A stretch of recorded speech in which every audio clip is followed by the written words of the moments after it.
What are you doing? I'm waiting for you to go on air. There we go. Doing the exercise on there? Here we go. Oh, that's okay. Madam President? All right, Ken. It's all your fault. Madam President? Mr. Clerk, we have a quorum on the floor. Good afternoon, ladies and gentlemen. Welcome to the Newark Municipal Council's public meeting. Please rise for the singing of the national anthem and remain standing for the Pledge of Allegiance.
Our Father, who art in heaven, hallowed be thy name.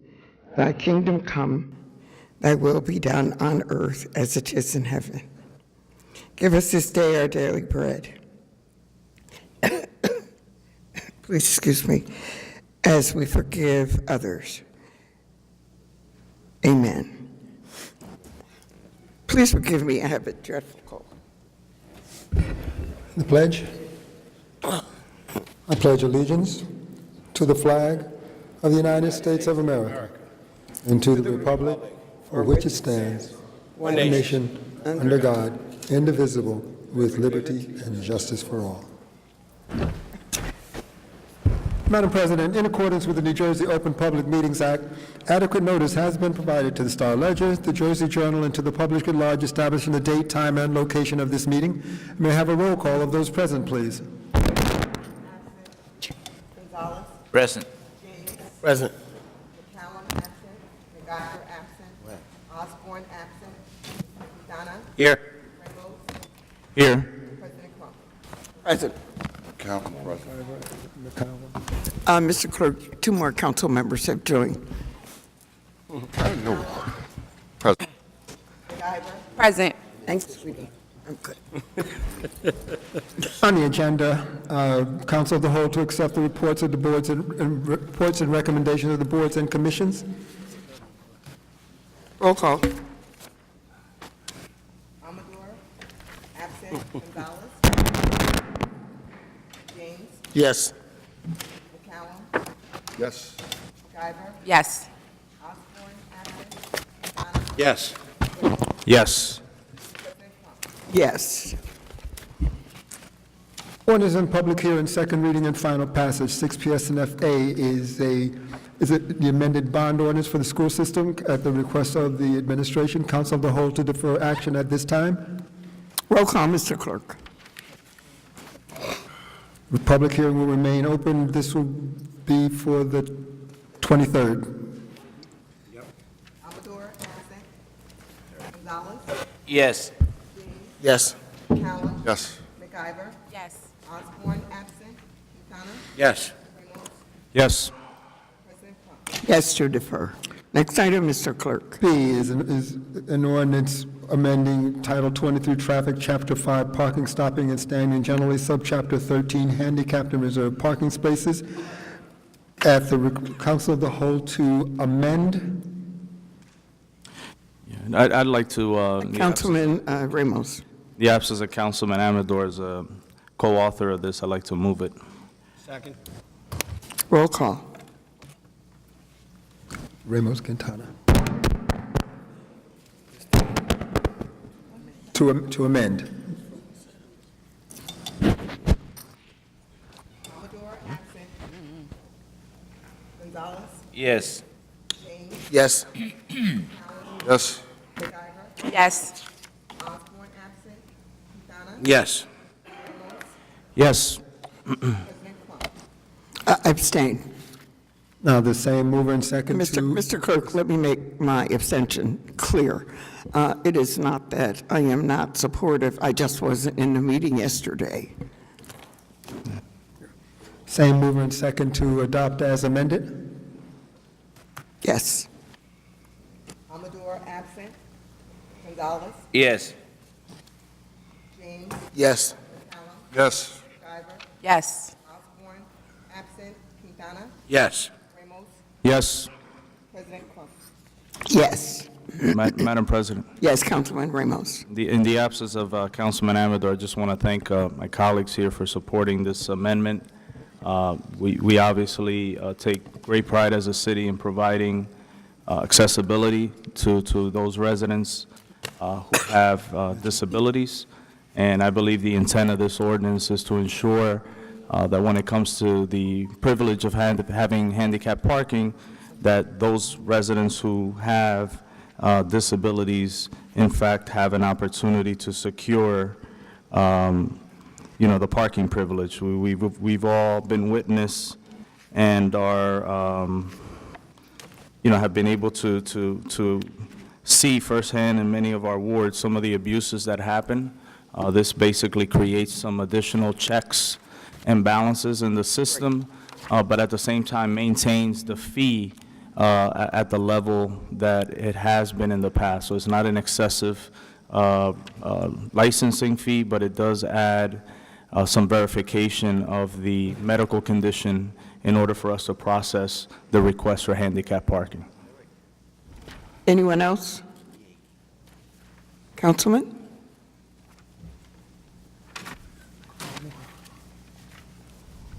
That's it. I'm not sure. No, that's okay. It's, Okay.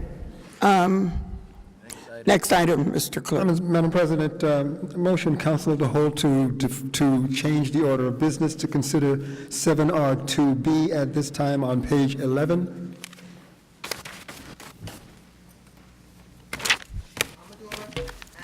Hold on. Yes. Hold on. Oh, okay, go ahead. Go. Gonzalez. Yes. James. Yes. McCallum. Yes. McIver. Yes. Osborne, absent. Quintana. Yes. Yes. President Trump. Yes.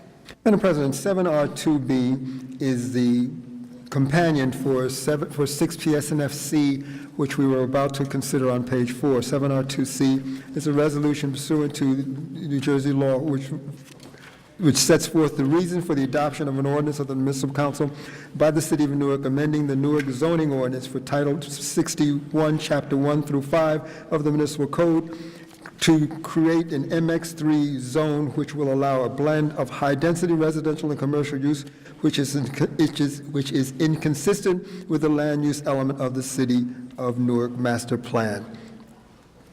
Council of the Whole to adopt? Just a moment, Mr. Clerk. Council Corporation. Oh. I didn't turn it off.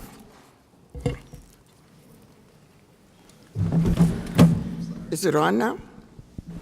Then something is wrong with the mechanism. Here we go.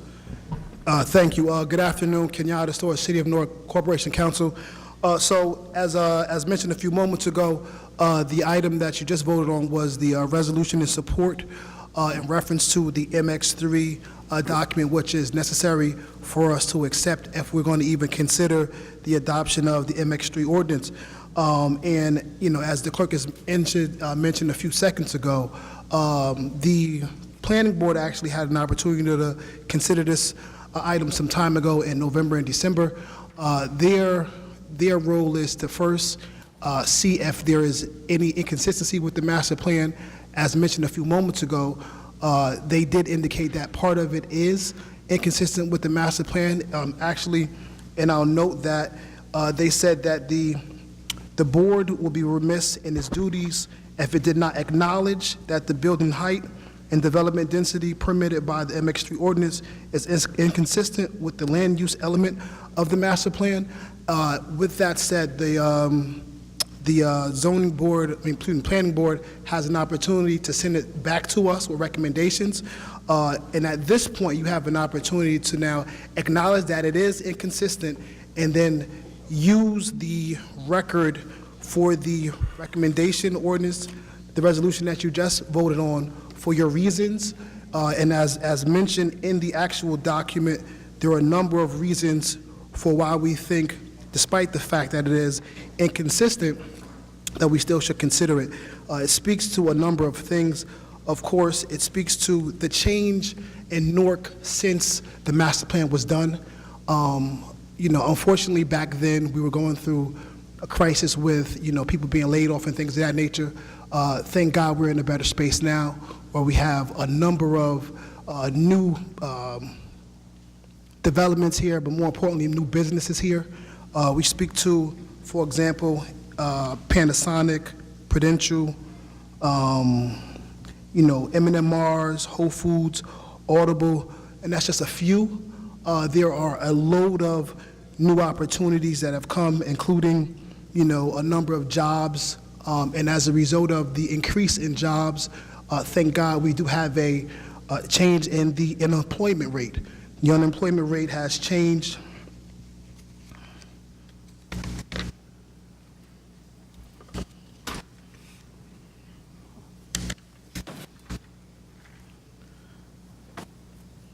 It has changed now from, in 2009, it was actually 14.8% to 6.2%, and it is also, total population of the city of Newark has increased by 3%.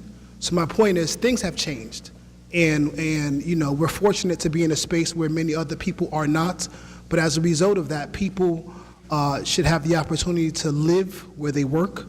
A number of people travel to Newark. A number of people who live in Newark also want to move to the area closer to where they work. So this would be our opportunity to do so. Of course, you know, a number of other reasons why we should consider it is because that area would be part of the transient-oriented community. So in other words, you know, people take the train, people take the bus, people go in and out of the area back and forth to work, who live here and work other places. Again, it gives people the opportunity to live closer to where they have to travel.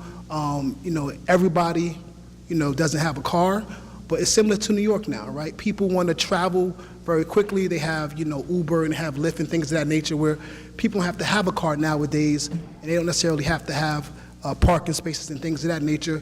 With that said, as you all know, the ordinance speaks to the opportunity or the possibility of the developers adding parking, and we speak to a certain height and, you know, the need for it if they want to. We didn't make it a requirement because we understand that that's also an issue. We don't want people to just walk around and, you know, look at parking lots throughout the city. There's a number of things that speak to setbacks and things of that nature. So as mentioned, this is your opportunity to consider it.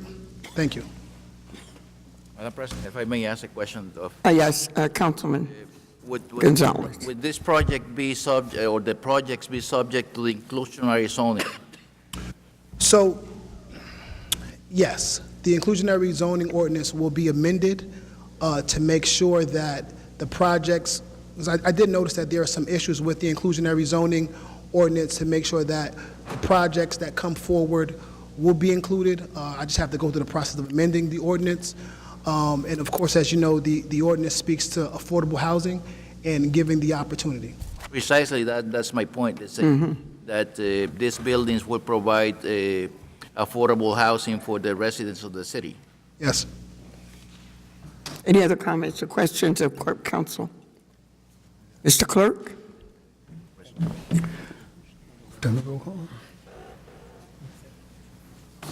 Council of the whole to adopt, 7R2B. Roll call, please. Amador, Yes. Gonzalez, Yes. James, Yes. McCallum, Yes. McIver, Yes. Osborne, absent, Quintana, Yes. Ramos, Yes. Yes. Now let's return to the regular order. We are on page 4, top of page 4, 6 PSNFC is an ordinance of the Municipal Council amending the City of Newark zoning ordinance titled 61, chapters 1 through 5 of the Municipal Code to create an MX3 zone which will allow a blend of high-density residential and commercial uses. Is there anyone, Madam President, we have noticed the owners of property within the affected zone as well as property owners within 200 feet of the affected zone. This is the notice, this is the public hearing that was noticed. Is there anyone present that wishes to be heard at this time? No one appeared. I take that back. Someone appearing.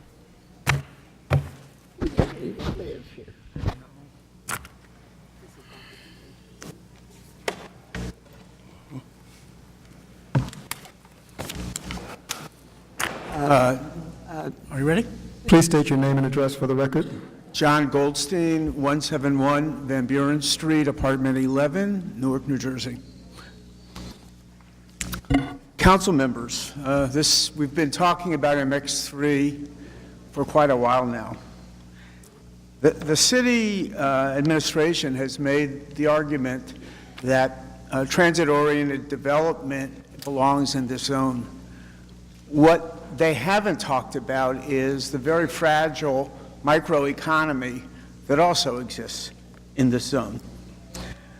The height, the density, the commercial use proposed in an MX3 is going to undermine the important character of this small, local, immigrant neighborhood, which works in a way that neighborhoods should work. We have small businesses that generate money that stays in the neighborhood. The commercial tenants that are proposed under MX3 have to be, because they're bigger areas, there have to be national chains. They're going to be sucking money out of our neighborhood rather than money that's recycled within our neighborhood. Not to mention the visual issues around the proposed density and the pressure on rents, which has to go up. I think the question of inclusionary zoning is really important because what we hear is that, oh yes, 20% of the units have to be affordable at the various affordability levels. What we also have heard, though, is that developers can opt out and can construct that zoning elsewhere or contribute a really minimal amount to the city's affordable housing fund for the construction of housing somewhere else. And so it's really disingenuous to say that 20% of the units within MX3 are going to be affordable. There's insufficient infrastructure. Anyone that is at all familiar with that part of the Ironbound knows that parking is already horrendous. Traffic is already just inconceivable. Water issues, sewer issues, and there haven't been any concrete proposals for how those issues are going to be addressed. Finally, the vast majority of residents in our neighborhood oppose MX3. There have been 4 public meetings. I commend the city administration for actually allowing significant public input, and I've been at 3 of them. In 3 meetings, I only heard 2 people speak in support of this proposal, and in 3 meetings, there were over 100 that spoke in opposition. So it's very unclear where the constituency for this change is. It's certainly not the residents of the Ironbound. Thank you. Is anyone else appearing? No one else appearing, Mr. Clerk. This is your turn to respond. We're still waiting for somebody to come forward. Hi. Born and raised in Newark, New Jersey. I grew up here. The establishment that is possibly going to be built with this ordinance is going to be on the... Your name and address Victoria for the Borges, record. address 665 North 8th Street. I grew up in the Ironbound, born and raised.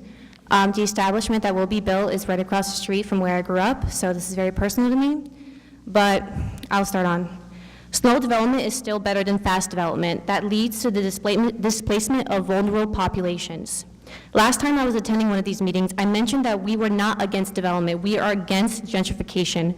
When development is rushed and involves corporations moving in that are not familiar with the neighborhood and do not care for the people of Newark, but rather what's in their wallet, that is not true development. It is development for the people who are already benefiting from gentrification. True development looks like a decline in homelessness because folks are now employed in construction on schools, community gardens, and parks. True development listens to the recommendations of the community and does not vote on an ordinance that allows for buildings to be built in an already highly congested area. With Newark being a city that is known for many families that are in crisis or living in poverty, the logical idea would be to deal with that crisis before trying to build development.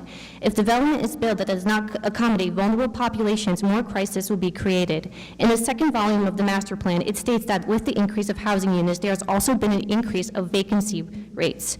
The master plan also provides statistics that demonstrate a slow decline in tax-exempt institutions, which would help solve for all of these crises. Based on previous meetings, the jobs stated that will be provided are retail jobs and construction. Construction only benefits a specific population of people that do not have difficulty finding employment already. The people who will be working on these construction jobs already don't have trouble looking for work. Retail is also very minimal opportunity for folks living in Newark, New Jersey, because it does not offer much upward mobility. Only a small percentage of people benefit from promotions, and this mobility isn't large enough to benefit a community. It only benefits corporations. Also, the jobs mentioned are not diverse. People should not have to be limited to options when looking for employment. Another argument is rent control ordinance, but an ordinance does not matter when it is not enforced. There should be enforcement of ordinances before any development so that Newark locals can grow with the city, not the other way around. Increasing rent costs slowly over the years is still harmful for residents of the Ironbound, especially if their incomes are stagnant, and retail jobs are an example of this. There is so much room for ambiguity and exploitation in retail jobs when relying on upward mobility in that particular sector. Upward mobility is all up to the employers, not up to the needs of the community. When the community has asked for examples of how this type of development has worked, they provided Jersey City, Hoboken, and New York City. But all of these cities are known for their unaffordability and gentrification. Before expecting a positive reaction from the community, these ideas must be tangible for us. Again, we are the community, so you work for us. Your position exists for the betterment of the individuals in this room. So don't just sit there and listen, do it with your actions. Thank you. Next speaker.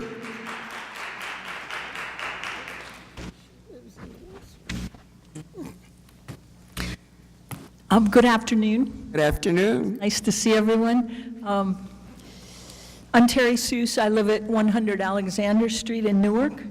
And I've been to the mayor's People Assembly hearings, which were very nice that they were held. But I think that this body should also hold more hearings on this issue, because I think for you to all hear much more from the residents and from the residents across the city of Newark would be invaluable for you, rather than just this one hearing in front of the vote. So maybe you'll postpone it today and have a few more hearings, which we'd love the opportunity to talk with you more about. I'm here today, of course, to urge you to vote no on MX3 proposal that would allow 12-story buildings next to 2- and 3-story buildings in Ironbound.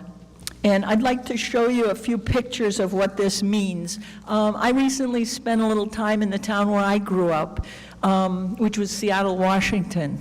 And they have been under this heavy pressure to develop out there, and it has resulted in massive displacement. In one neighborhood, which actually is near the university, they allowed 6- and 7-story buildings along 11th Avenue. I'd like to just show these to you. These are what 6- and 7-story buildings actually look like as you are, next to homes. These are being built, and here's a 6-story. But now, this is what a 12-story would look like. This is actually a little taller, so it's not exactly 12 stories, but it gives you the effect of how dramatically different this 12-story allotment will be compared to 6 stories, which the neighborhood worked on and said they would go for, to allow greater density near the transit hub. Even 7 or 8 stories, I think, was allowed. But there is a dramatic difference to 12-story buildings. And I have no problem with that in the downtown core of any city. But in a neighborhood next to small homes, it's a recipe for disaster. You're going to find that, I also have the map here somewhere, I think. You'll find that, oh shoot. You've seen the map over and over, I guess, but these brown areas are slated for redevelopment under this proposal. It's basically urban renewal. If people live in these areas now, they can pretty much kiss their homes goodbye, because the pressure will be huge for them to sell out or to be pushed out for larger buildings. But I submit to you that these other blocks will also be under huge pressure very soon. And I don't think that's fair to people who call the Ironbound home and like living there. So I think this is a very dangerous proposal, and it also is bad for the city of Newark as a whole. I live up in Vailsburg, and I see this development as sucking all of our resources away from Vailsburg, South Ward, West Ward, North Ward, Roseville, Clinton Hill. Those are areas, if you drive around them now, we have massive needs. Our sidewalks are cracked and broken. Our streets have potholes. There are garbage dumps on lots. And most importantly, Ms. Seuss, yes. your time has expired. Okay. Time for the next speaker, Mr. Most importantly, it's important that we reoccupy Newark and make way in the homes we have here for people of Newark. So Thank you. Thank you.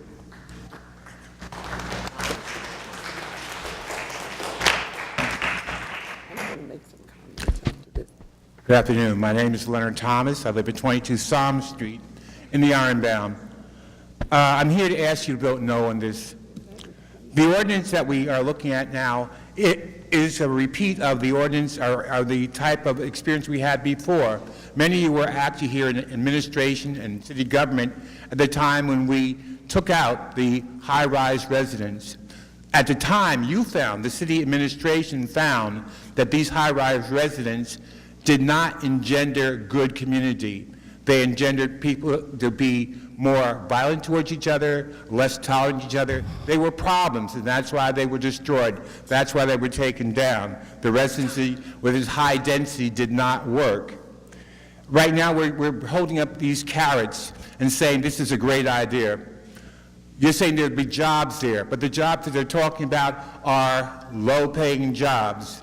Not that low-paying jobs are bad, that we should look down on people, but the people who work here, that they're holding up this whole idea of jobs for, will not even be able to live in the areas where they work. They won't be able to live anywhere near those areas, because not only will the prices be too high in the units they'll be working in and working for, but the surrounding areas, already the rents, the taxes are going up. So it's impossible for them to even stay there. They will have to be moved out, which is what's happening. Gentrification is being wild in this place already. We have people who have their taxes or rents raised to the point where they can no longer stay in the community. And we're encouraging this if we can support MX3. The high-rises are doing damage to the neighborhood. The same neighborhood they're selling is pushing them out. We already have deficits in our community. We have problems with our schools. They're all overcrowded in the area where you're trying to push this project. Why are we going to put more students there? Are not these people going to have students that go to these schools? What are you going to do with them? Stack them up someplace else? We always have a problem with the water and the sewer. It needs to be fixed, but you're going to put a bigger strain on the water and sewer systems. That makes no sense. Traffic, of course, is no problem. The high-rises will make pedestrian traffic even a problem because the amount of people you have coming out there will not be able to walk easily on the sidewalk. They have to be enlarged, and the projects now do not call for larger sidewalks. So it will not be a truly walkable community as it is now. So you're going to have traffic jams with the cars that are coming, traffic jams with the people. It just does not work. I worked in a community that had the same type of high-rise development going on in New York. The story they told people was, don't worry about it because you'll be able to come back. But the rents went up $1,000 per unit. They couldn't go back. I hate to let Please you vote know. no on this. Thank you. Thank you. Next speaker. Good afternoon, Council. I'm Janice Afalo. And Happy New Year to each and every one. Whether I am an East Ward resident or a Central Ward resident, West Ward, North, or South, this affects all residents in the city of Newark. I have attended the past MX3 meeting 3 and meeting 4, and the residents are concerned. Their concerns are about the education, the schools being overcrowded. They're also concerned about the parking. Even though they are stating that they will be providing parking, I can only tell you that just attending those 2 meetings, I drove around for almost 20 minutes trying to find parking. On the last day of the last meeting, I was coming home. Now, where I live at, that should be maybe a 10 to 12-minute drive. But because Prudential Center was having an event, what happened was those people had parked down on Ferry Street where the meeting was taking place. I saw them walking, and because of that, everything had to get deterred. So with that being said, a 12-minute drive took 33 minutes to get home. Not only that, when we're talking about, high density, the East Ward has some significancies in terms of their housing. Residents are concerned about property taxes. They're concerned about even the renters. As a renter, once development starts happening in the Central Ward, if that's going to take place, it can increase the renter's property tax. Renters can be charged an additional property tax. So we are all concerned about these changes. I am not against development in the city of Newark. I know that we need that, and I do want to have new neighbors, but I want to have them come in not being the problem, but being the solution to some of the things that we are concerned about. And I'm asking for reconsideration on what the MX3 would do to the East Ward. I thank you for your time. Thank you, Mr. Fowler. Next speaker. Tanisha Garner, 55 Oxford Street, Newark, New Jersey. So the first thing I want to say is development without displacement. That's very important to us. We do not want to be displaced in the area. And you have to realize the character of the Ironbound. It's very Pacific, it's very cultural, it's a tight-knit family, it's many cultures that live down there. And also, it's an environmental justice community. And that's a major impact. That was deemed by the EPA and also the Department of Environmental Protection. So what are we going to do if our infrastructure is already bombarded? How can we keep building on a structure that can't even hold the people now, especially if we're living in a flood zone? So we have to look at everything as a full scope to make sure that we are protecting the residents. That was the whole purpose of us having a master plan, for us to see within the future. And if our infrastructure cannot hold it, what are we doing to our community?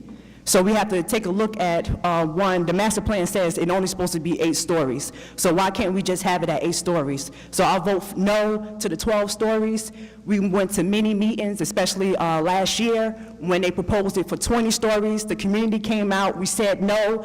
Then they came back to another negotiation and put it down to 12. We're coming back again, we are saying 8. And another thing is, we don't even have an evacuation plan. We have Covanta. We also have the sewage plant. We also have our system can't even hold how many flushes of the toilet compared to our sewage system that's going to compound on it. And when it floods, that's coming back into the community.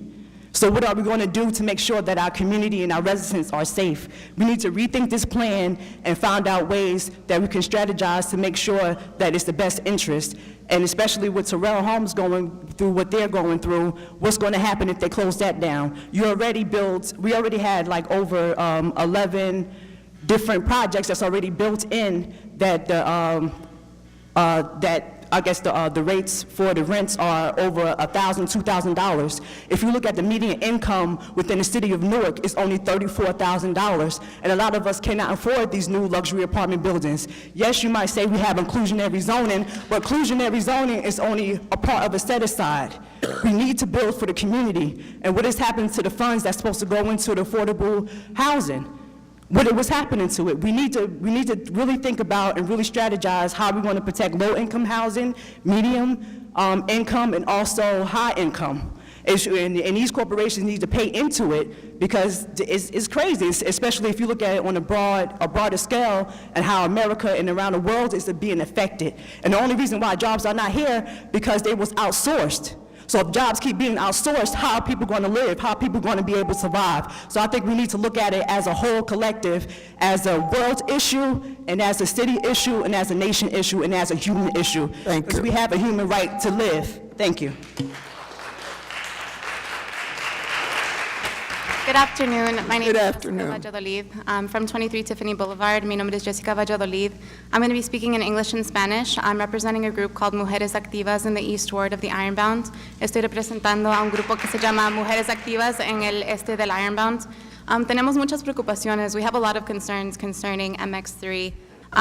Tenemos preocupaciones sobre lo que es la población adentro de las escuelas, que va a ser demasiado denso, va a ser demasiada gente que está en las escuelas. We have concerns about the density in the schools. We're thinking about overcrowding.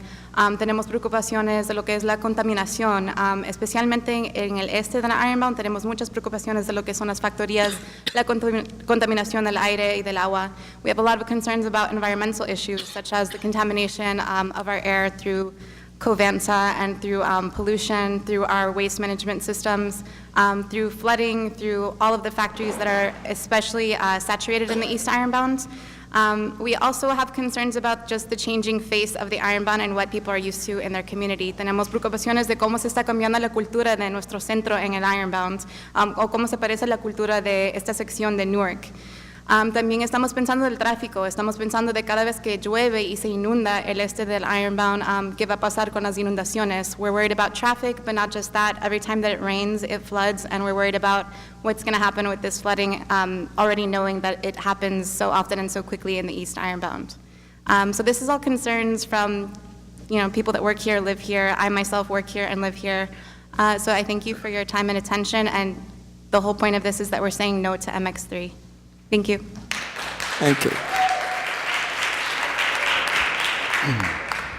Good afternoon, Daniel Wiley, Housing Justice Manager, Ironbound Community Corporation, 317 Elm Street. I just want to hand out the official statement from ICC. Right here. Right here. We have it. We got it. I heard you. So I want to read it into the record as well. Members of Council, ICC remains opposed to the proposed MX3 zoning ordinance, in particular to the increased height and density. While there are a variety of reasons for this opposition, including the concern that the current infrastructure does not support more intensive development, this statement focuses on the concern that this change will support the worst aspects of gentrification. I want to stop there, and I want to talk about there's a reality to gentrification that we're not talking about, and that's the public health. Mr. Willie? Yes. You have to speak to the ordinance. What's that?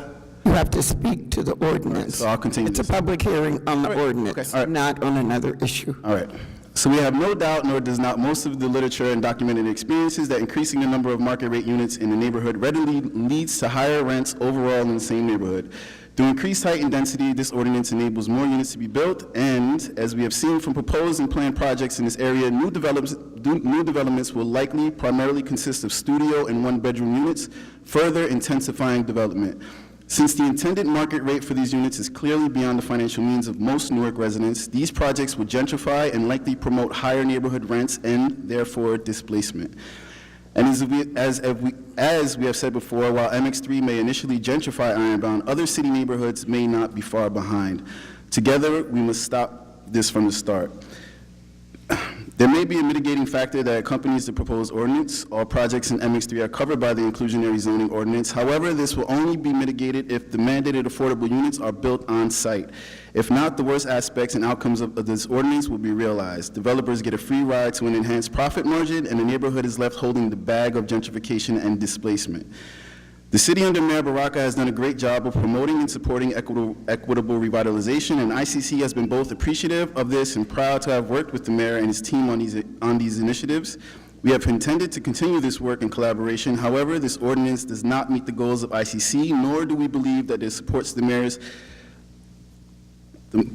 laudable goal of equitable development, no gentrification. ICC will continue to promote development without displacement and strive to always uplift and never uproot. Thank you. Also, I want to add, there are a lot of community members that aren't here because it is a daytime meeting, so we would also like to request that you defer this to a nighttime meeting so more folks can come out and actually speak on this. Thank you very much.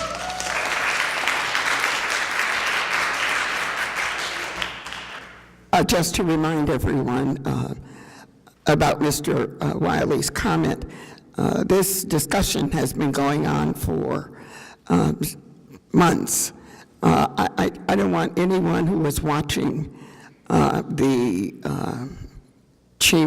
watching the meeting today think that we haven't had night meetings. So I'm not sure what that last comment was about. Ms. Zach?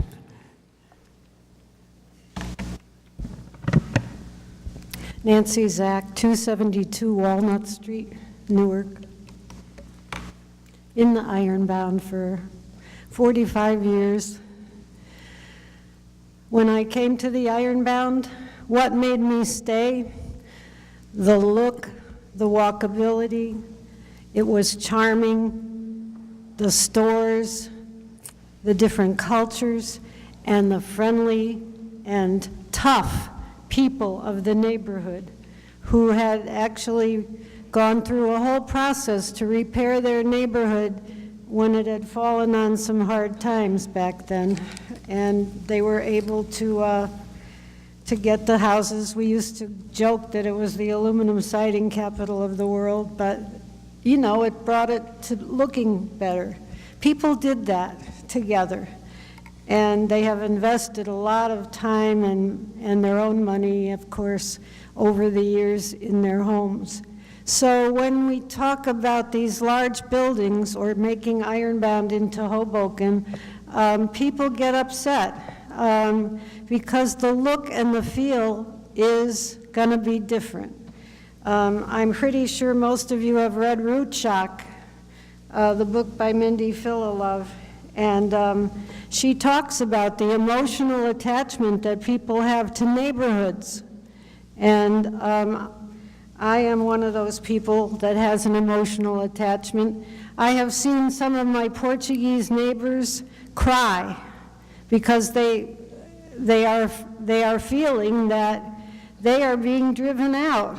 They can't even keep up with the rents as they are now, and the conditions are hard for them. They can't get out of the driveway, too much traffic in the morning. They can't get out to go to work or go to school, and they feel that nobody cares. And I've heard some people say, well, they just can't wait to knock our homes down. And then I've been approached on the street by people from New York City who ask me things like, anything for sale that we could buy around here? So you know that there are people from the outside who want to come in and buy stuff, which is, well, I remember Sharp James saying a long time ago, Ironbound is the victim of its own success. And the other book I read while I was in the hospital was this Jane Jacobs book, The Death and Life of Great American Cities. This is a classic city planning text. And she talks about the most successful neighborhoods being the ones that are, oh, I'm out of time already. Thank you, Ms. Zach. I'm sorry your time has expired. Don't make Ironbound into Hoboken, please. That's Ms. Zach. Hi, my name is Emily Taronis. I'm at 162 Chestnut Street in Newark, New Jersey. You know, it's interesting to be here again. Last year we were here. We were very vehemently against MX3. It was passed. It went to court. It was thrown, you know, it was struck down because of lack of community process. And then I was sort of struck that there was this series of community meetings, but they happened when the ordinance had already been in motion and passed to City Council. And as I said at previous meetings, you know, we are very, as I work at ICC, we're very aware of what it looks like when people are trying to be collaborative with an ordinance. We talk about the ordinance well before it goes before your desk at City Council. You know, it becomes making amendments, making significant changes once it's already in motion here is very cumbersome. It's difficult, it's frustrating. People already have a timeline in mind. So I want to really speak out against the community process, the way in which the community meetings, you know, the chronology of when were people invited to comment. It really felt like people were invited to comment once it was too late, once people were already decided, you know, what was going to happen. And I think that really erodes the goodwill. That really makes, you know, when a community meeting becomes something of a show, or just to say, well, look what we did for you, rather than an actual exchange, an actual dialogue, a place where civic activity can go on, and where a proposal can have amendments thanks to civic participation. You know, that's what we want from community meetings. We don't want just community meetings where we say rah, rah, rah, and they say, sorry, can't, sorry, can't, sorry, can't, you know? That's what it felt like this time around. The Ironbound is a successful working class neighborhood.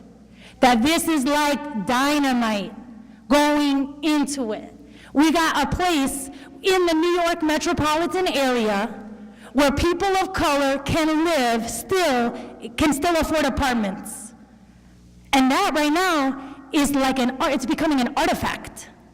That's becoming something that is extinct. And this ordinance is trying to drive it all the way home.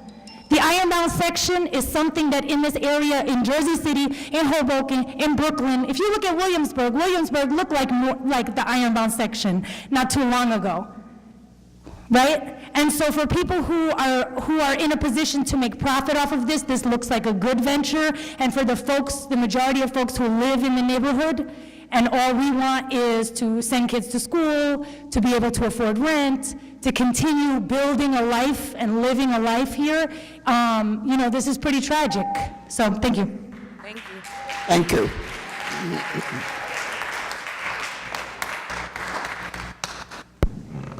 Hello, everyone. My name is Christian Rodriguez. I live at 3 Hawkins Court. So the reason I'm up here is to pretty much say no to MX3. I grew up in the neighborhood of Ironbound. I left in 2002 to pursue college education, and I came back, and I see that there's been a big difference. But it's also, you know, there hasn't been any change that would be more for the people of the community. Honestly, this 12-story building, it's like a big monster that's entering the community. There's going to be, I'm sure that the taxes, property taxes, are going to go up which in turn, the rent is going to go up as well for the community. I myself, working, I can't afford to live on my own. I would have to have a roommate to live here, because it's unaffordable. Unfortunately, my asthma has been crazy the past 3 years since I've been back. We're already dealing with environmental issues in the Ironbound, so to add another high-story building in a neighborhood that might, affect, our ozone layer, it's just all around just a negative impact to the community. I'm for development, but development for the people, not development for folks who may want to temporarily live here, to work in New York or whatever the case may be. Development should be for the people in the community. We should concentrate more on our potholes, our schools that are falling apart. I mean, the kids are our future, right? So shouldn't we be focusing more on repairing our schools? There's so many other things that we could be focusing on besides this 12-story monstrosity that's trying to enter the Ironbound. So just, I'm hoping that you guys I see you guys writing things down and looking down, but I hope you guys are actually listening to us and paying attention to the community, because this is what we're requesting. No to MX3. Thank you. Thank you.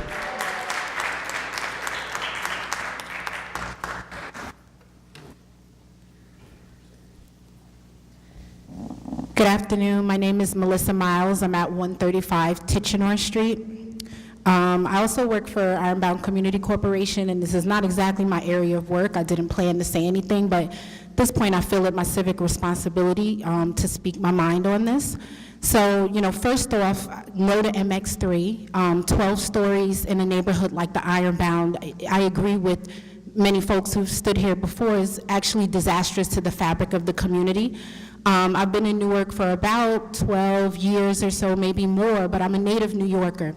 And I really got to see what happened in Harlem firsthand, in the Bronx, Upper West Side, Lower East Side, Brooklyn. I literally was there, to see neighborhoods go from like vibrant, cultural, wonderful places to places that I just wanted to quickly get out of, like looking up, like, where did all these rich people come from? That's before I understood how millionaires park their money in Manhattan. But anyway, so, neighborhoods went from places where normal working class people could afford to live to places with empty units where millionaires and billionaires park their money. And I just don't think, that's what the future of Newark should be like. I agree with what was said earlier, development in the downtown area is one thing, but, the Ironbound is a residential neighborhood first. And, the idea of having these enormous buildings next to small buildings, it doesn't make any people feel safe, doesn't make them feel comfortable.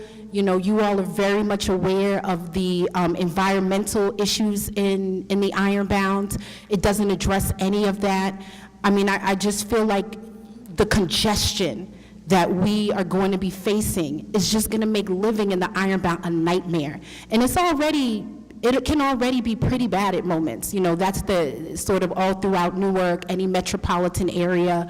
But, the congestion alone would really make it a place that people would not want to live who currently live there. And so and then also considering what's happening in Jersey City and Harrison, this development is just out of control and very speculative. And, I know lots of folks are worried about bubbles, about situations of huge buildings with empty units that make it very unsafe to live in the areas around those buildings. And so, really, bottom line, the people don't want this. They don't want to see 12-story buildings, in the Ironbound. I think everyone is happy with more housing, inclusionary, rent control. The city is really showing effort to be able to keep Newark affordable and livable. This is the exact opposite direction. I don't think you can have those two things at the same time. So I really feel like, Newark, the council, you need to make up your mind. What do you actually, whose side are you actually on? Thank you.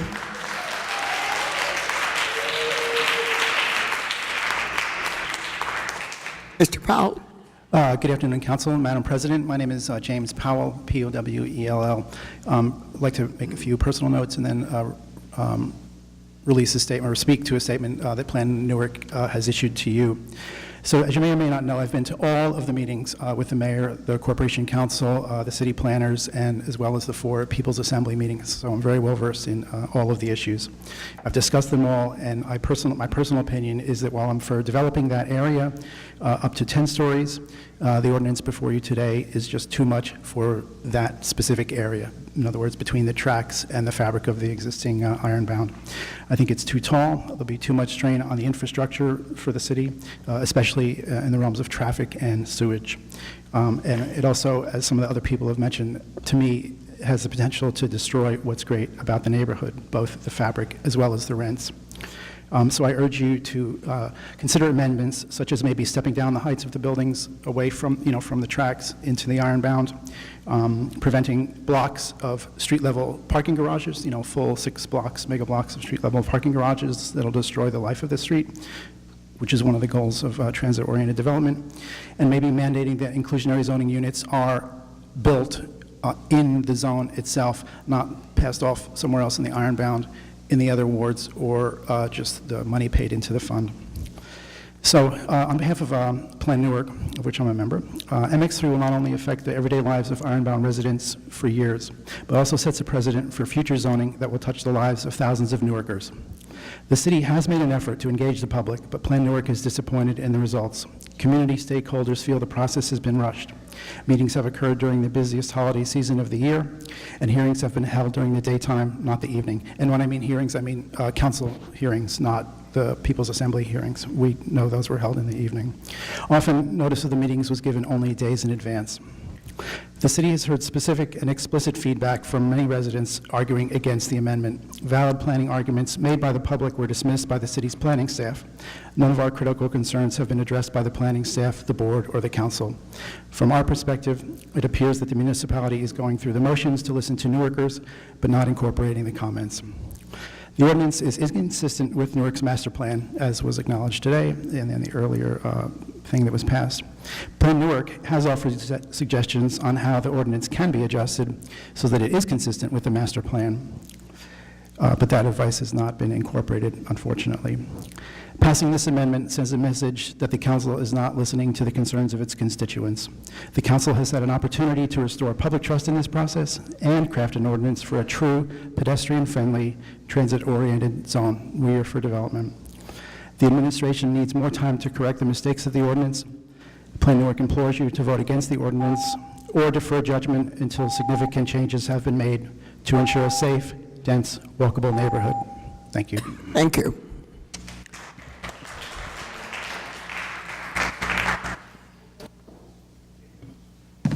Good afternoon. Lisa Scorsolini, S-C-O-R-S-O-L-I-N-I, 39 Bruin Street. I've been a resident for about 15 years of the Ironbound, and I'm a member of Plan Newark. Plan Newark today posted an article on the New Jersey Appleseed website at newjerseyappleseed.org.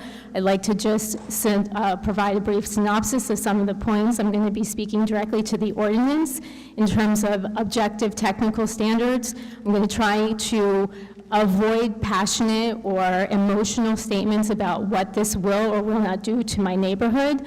I'm also asking the council to please listen to its constituents. We elect you, not the administration, not non-resident developers who have no interest in the city in terms of making their pockets and wallets bigger and fatter. And they will get away with the store if you pass the MX3 ordinance as is. On its face, or in terms of its goal of developing a transit-oriented development in the Ironbound closest to Penn Station, is a noble idea, considering especially that many of the lots in that area or slated for the new zone are either vacant, underutilized, or empty. However, the ordinance has many, many flaws in it, and it's short-sighted and needs to be fixed. Specifically, inclusionary zoning. While the inclusionary zoning amendment would take effect with this, it does not require on-site building of inclusionary units. So the Plan Newark would ask that the ordinance be amended so that it would require it or have a conditional use to those. That's point number one.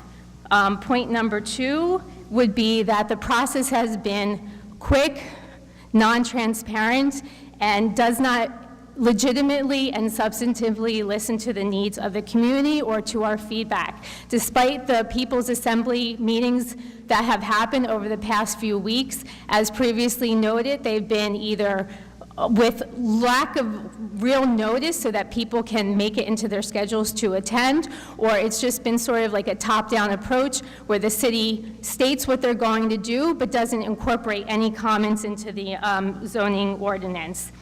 3, the MX3 encourages overdevelopment without infrastructure improvements, and this is perhaps the most concerning part of the ordinance. The area already suffers from routine flooding, sewage backup, and poor air quality. By building higher and denser buildings, more units requiring sort of excess or output into the sewage system, it's just a recipe waiting for disaster. There'll be less open land to absorb rainwater, more demand on the public sewer and water systems, and less vegetation to absorb air pollutants. No to MX3. Thank you.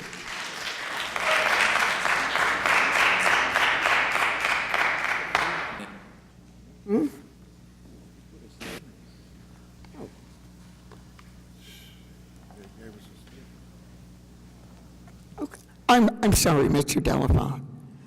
Please. Good afternoon, Joe Delafoe, Executive Director at Ironbound Community Corporation.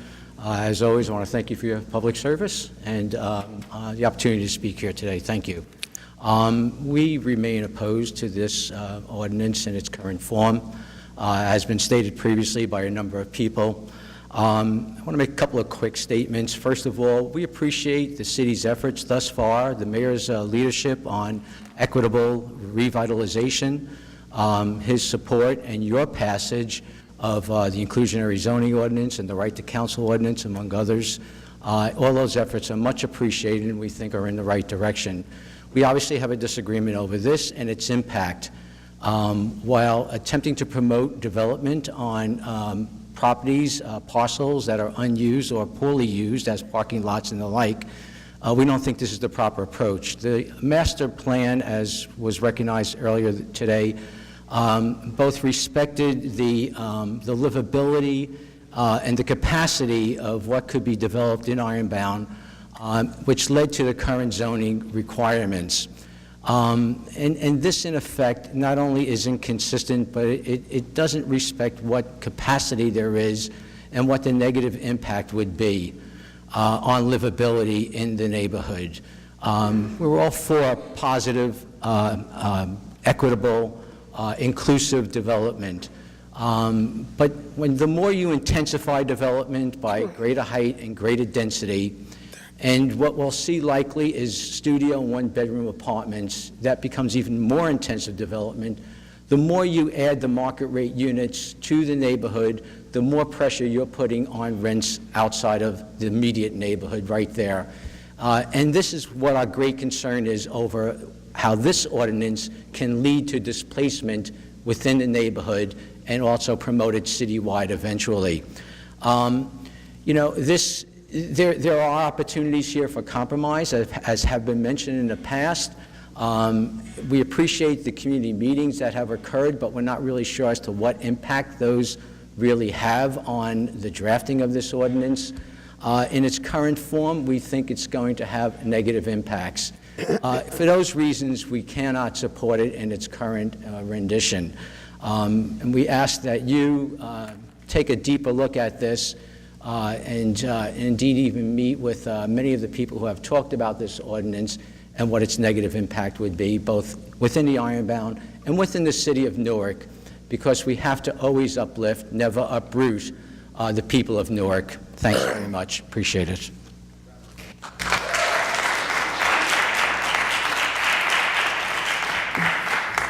Mr. Clerk, before we move to,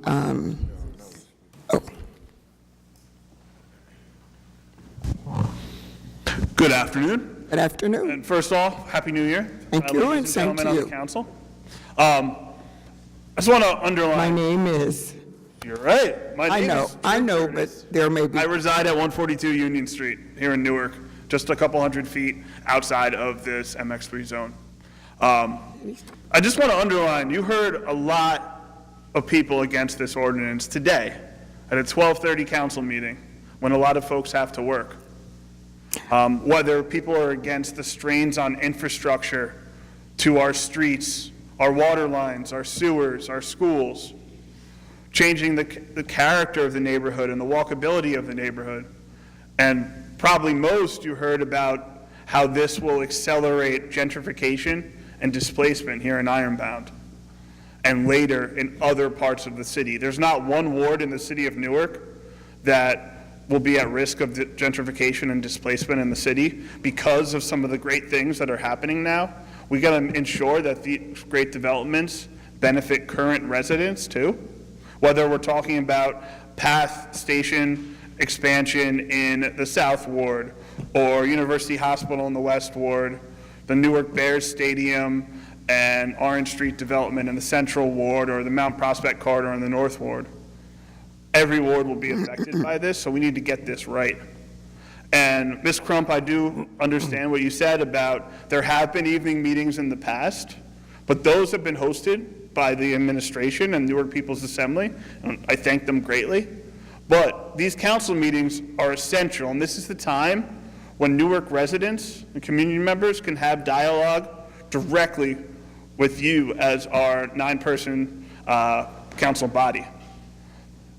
And you heard so many people care today, and just think how many more people will be able to come out and speak at an evening council meeting. It'll allow you also more time to walk the streets, have conversation with people in Ironbound and throughout the city about how they really feel about this ordinance. So please, if you saw their reasons to vote no now, but if there's not enough, and you want to have more dialogue, take an extra 2 weeks. There's no rush to get this done today. Nothing's going to be different in 2 weeks than there is today. Maybe our federal government will be back in session, but there's no rush. So at very least, please defer. And also, ultimately, vote no. Thank you.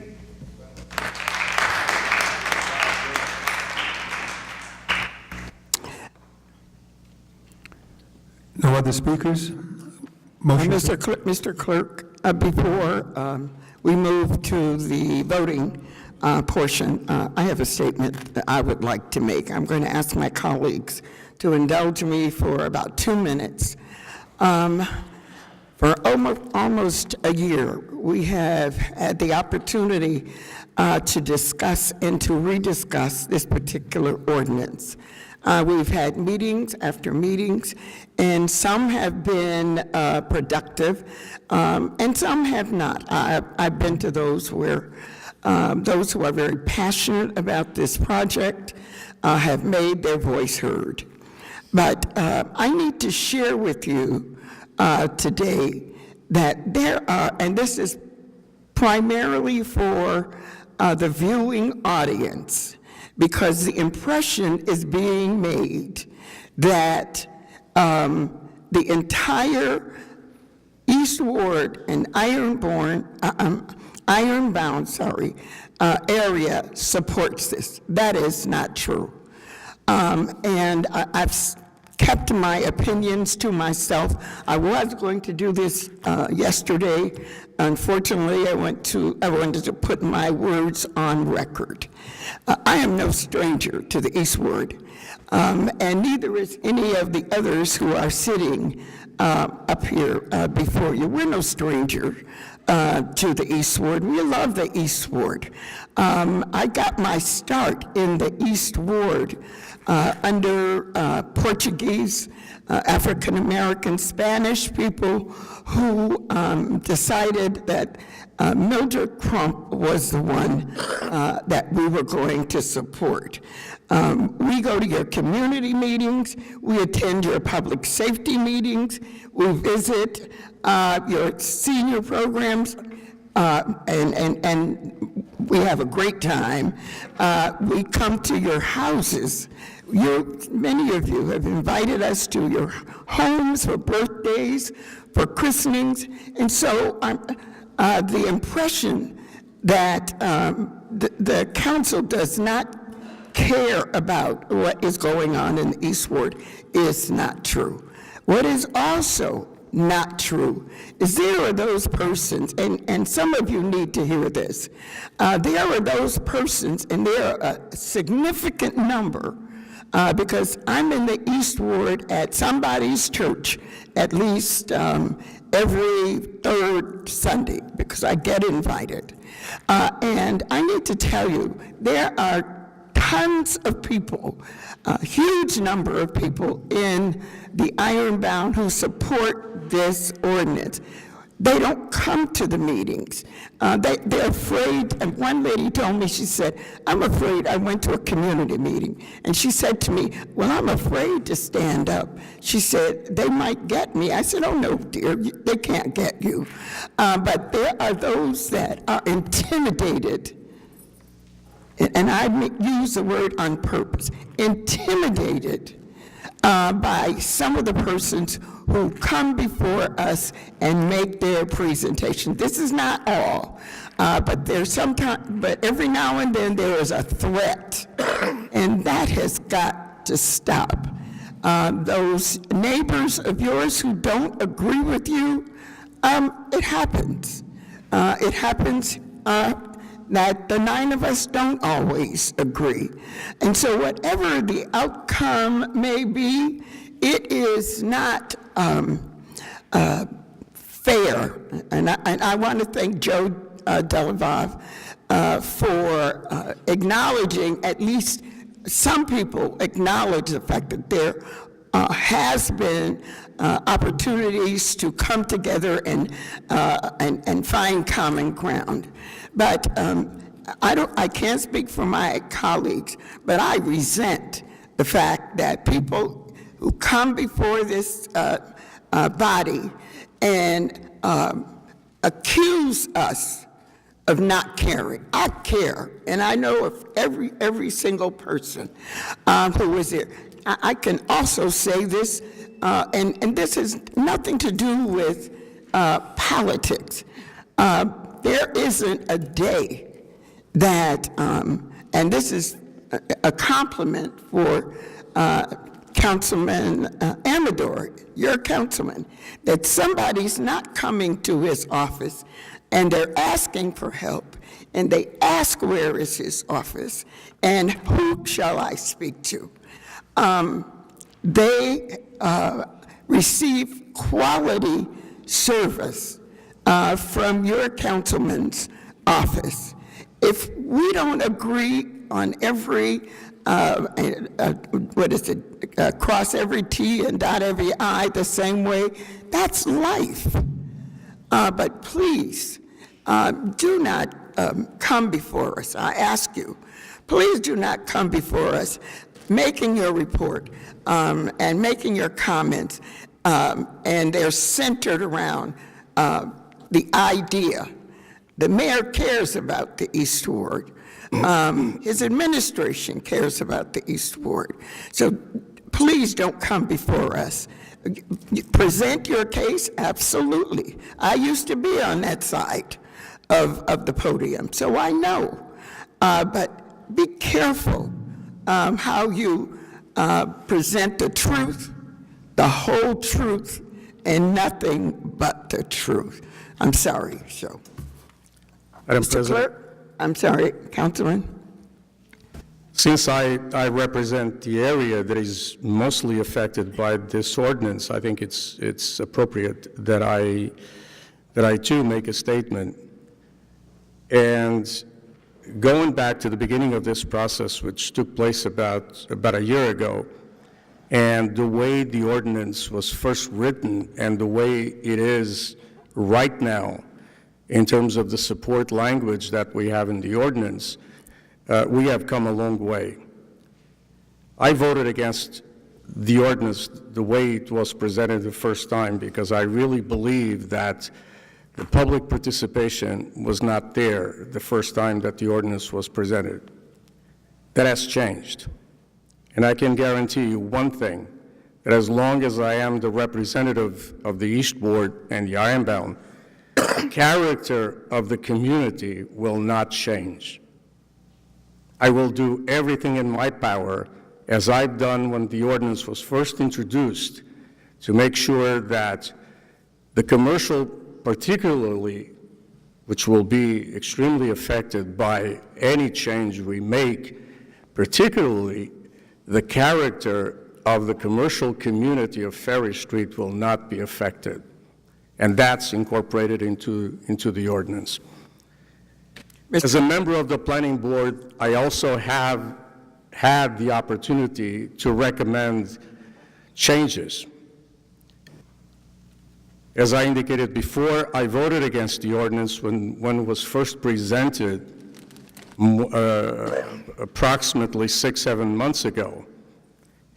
And I stated my reasons. A lot of the concerns that the community indicated along the way, along this process, and a lot of the concerns that I have expressed to the administration have been answered in terms of setbacks, in terms of green space, in terms of parking. And the only big difference we have right now is the height issue. We can talk about gentrification, we can talk about other issues which will be important to the community and are important to the community, but the real big difference we have right now is the height, the 124 versus the 145. One of the examples of the changes that I've mentioned before, which is directly related to this ordinance and some of the speakers addressed, is the impact that this will have not only in the community, but also in the schools and traffic and infrastructure and other things. No one and nobody has ever talked about the possibility of creating an impact fees ordinance that goes along this ordinance until I raised the issue.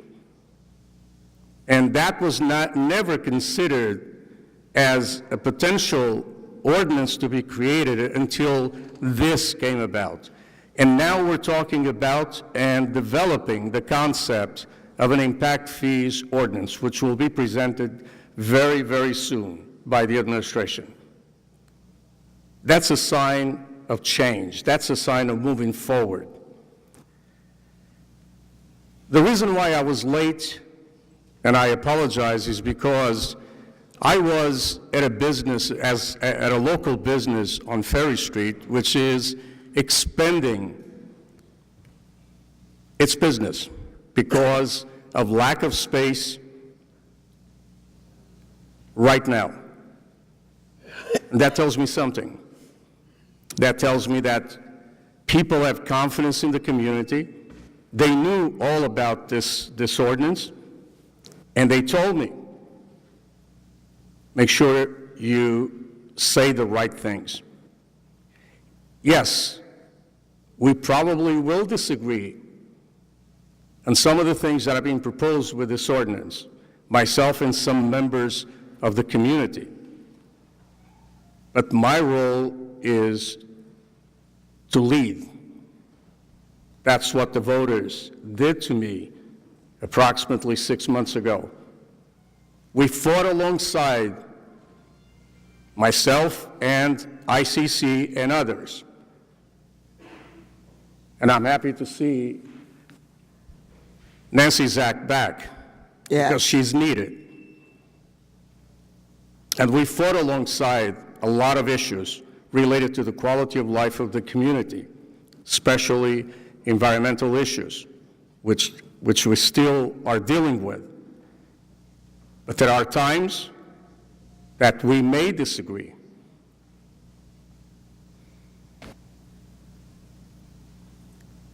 Again, I'm sorry. some of the concerns that we have expressed related particularly to gentrification are a major concern of mine. I often say that those who are responsible for the good thing that we experience right now, for the ironbound of today, should also benefit in the future and should not be forced out of the community. That's why I'm working very hard together with the council to develop concepts of senior housing in the community, which is extremely needed. To go along with this, we're not going to be able to stop these folks from coming into the community. We're not. I'll give you a perfect example. About 6 months ago, my wife looked into the county, the Star Ledge on a Sunday morning, and on the county section, she looked at the homes that are being sold. Across the street from me, there's a row house on Lafayette Street that I probably wouldn't even touch for $45,000. And the house was sold for $200,000, a row house. I went to talk to the gentleman about a month later, and he said, we bought this house, we're going to invest close to $100,000, and we're going to live here. No one was touching that house because of the condition of the property. They bought the house, they invested the money. About 2 weeks ago, I went to see him. He was there with his wife and the dog and the kid. And he said, I work in New York, my wife works in New York, I'm 10 minutes away from the train station, and to me, I have accessibility to supermarkets and coffee shops and whatever I want, and to me, this is heaven. How can you avoid something like this from happening? You can't. Thank you. Mr. Clerk, roll call. Motion to close the public hearing and adopt. Council of the whole? Roll call. Yes. Roll call. Yes. Yes. James. Yes. Collins. Absent. McIver. Yes. Osborne. Absent. Quintana. Yes. Ramos. Yes. President Trump. Yes. Next item, Mr. Clerk. 6PSNFD is an ordinance amending Title 23 Traffic and Parking, Sections 23:5-14E, parking by permit only in designated residential areas. This would add Polk Street between Lafayette Street and Clover Street to include 4-hour parking for visitors. Councilman Amador wishes to move, is there anyone present that wishes to be heard on this ordinance? No one appearing. No one appearing? Motion by Councilman Amador, second by Councilman Quintana to close the public hearing and adopt. Roll call, please. Amador. Yes. Gonzalez. Absent. James. Yes. Collins. Yes. McIver. Yes. Osborne. Absent. Quintana. Ramos. Yes. Yes. E is an ordinance amending Section 23:5-E, parking prohibited at all times of Title 23 Traffic and Parking. This would add Prospect Road between both sides between Prospect Street and its westerly terminus. Is there anyone present that wishes to be heard on this ordinance? No one appearing. No one appearing. Councilman Amador wishes to close the public hearing and adopt. Do I have a second? Roll call to close and adopt. Quintana. Roll call. Amador. Yes. Gonzalez. Yes. Yes. Collins. Yes. Yes. Absent. Quintana. Yes. Yes. Yes. Madam President, Madam President, just one more thing that I forgot to mention. When you were talking about the administration being concerned or not being concerned with the East Ward, I want to mention something that is worth mentioning. I've been in this office for about 20 years, and I have never seen anybody come to me and say, what are the two or three top projects that need to be done in the East Ward that need my support? And this mayor did this. And that's the reason why Ironbound Stadium is being done. That's the reason why the ice rink is being done. And that's the reason why Hayes Park East is being done. So that tells you exactly how the administration and the mayor think about the East Ward. That needed to be said. Councilman McCallum. Yeah, I'd like to be noted as a yes on the PSFC. MX3. MX3. Yes, sir. F is an ordinance granting a 20-year tax abatement to the 274 Central Avenue Urban Renewal LLC.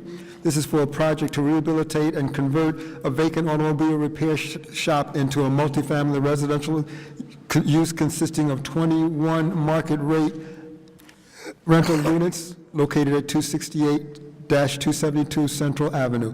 Is there anyone present that wishes to be heard on this ordinance? No one appearing. No one appearing. Motion to close the public hearing and adopt. Council of the whole? You want to respond? No. Council as a whole. Amador, Yes. Gonzalez, Yes. James, Yes. Yes. Geiger, Yes. Osborne absent, Quintana, Yes. Ramos, Yes. Yes. Next item. G is an ordinance granting a 25-year tax abatement to Duke Realty Urban Renewal LLC for a project to construct a new state-of-the-art, approximately 661,539 square foot industrial warehouse building located at 429 Delancey Street. Is there anyone present that wishes to be heard on this ordinance? No one appearing. No one appearing. Motion by Councilman Ahmed. Madam President, I'd like to sponsor. Is there a second? Councilman James. Seconded by Councilman Gonzalez. To close the public hearing and adopt. Amador, Yes. Gonzalez, Yes. James, Yes. Yes. Yes. Osborne absent, Quintana, Yes. Ramos, Yes. Yes, definitely. Madam President, this is another example for those who do not or question sometimes the fact that the City Council approves 25-year tax abatements and 30-year tax abatements. When I first looked at this project, and to a certain extent this is a controversial project because it's going to have a big impact on the community around it, I found out that the benefits that the city would get from this entity, Duke Realty Urban Renewal, some of those benefits for the local community were missing. In talking to them, they agreed to support whatever recommendation I made in terms of an investment in the community. Beyond the benefits that they're giving to the city of Newark and beyond the employment and all kinds of things that come together with this project, the city of Newark and the local community is going to benefit tremendously from this project. And I'm very happy to support this. Thank you. I just want to add my 2 cents. It's interesting that they say approximately, and then they have 661,539 instead of saying 661,000 square feet instead of saying 660,000 feet. So 539. So Mr. Clerk. That's approximately. That's approximately. Semantics. Come on, help me out. Resolutions. Resolution 7R1A is a authorizing resolution for the Department of Administration for a bid contract to provide janitorial services for various city Newark facilities at the request of the administration. Council of the whole to return to administration. Roll call to return. Yes. Yes. Yes. Yes. Yes. Osborne absent, Quintana, Yes. Yes. Yes. 7R1B is a authorizing resolution for the Department of Administration for the use of the use of state term contract for vehicles to purchase 7 or newer 2018 or newer Dodge Journeys. C is a authorizing resolution for the Department of Administration to use the state contract to purchase 1 2019 or newer Ford Fiesta sedan.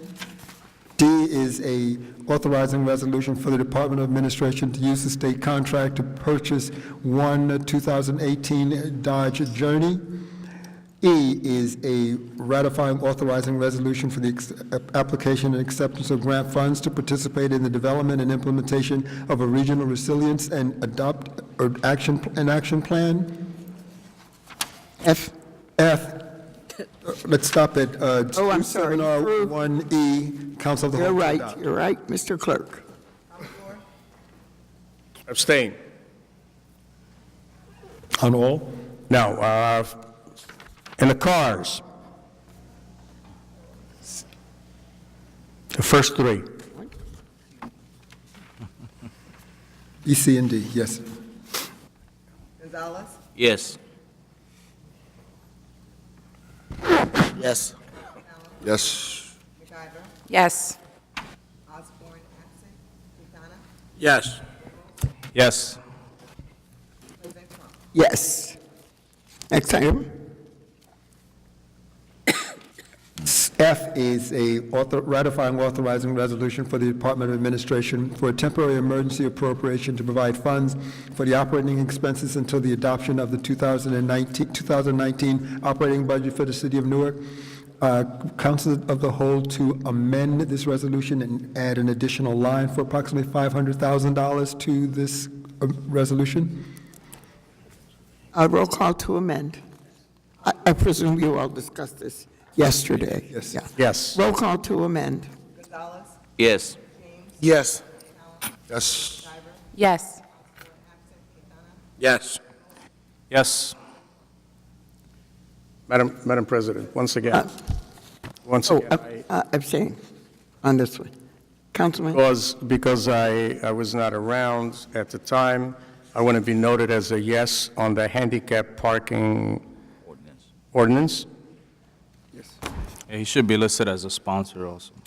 as a sponsor, We'll go back to that. Yes, yes, sir.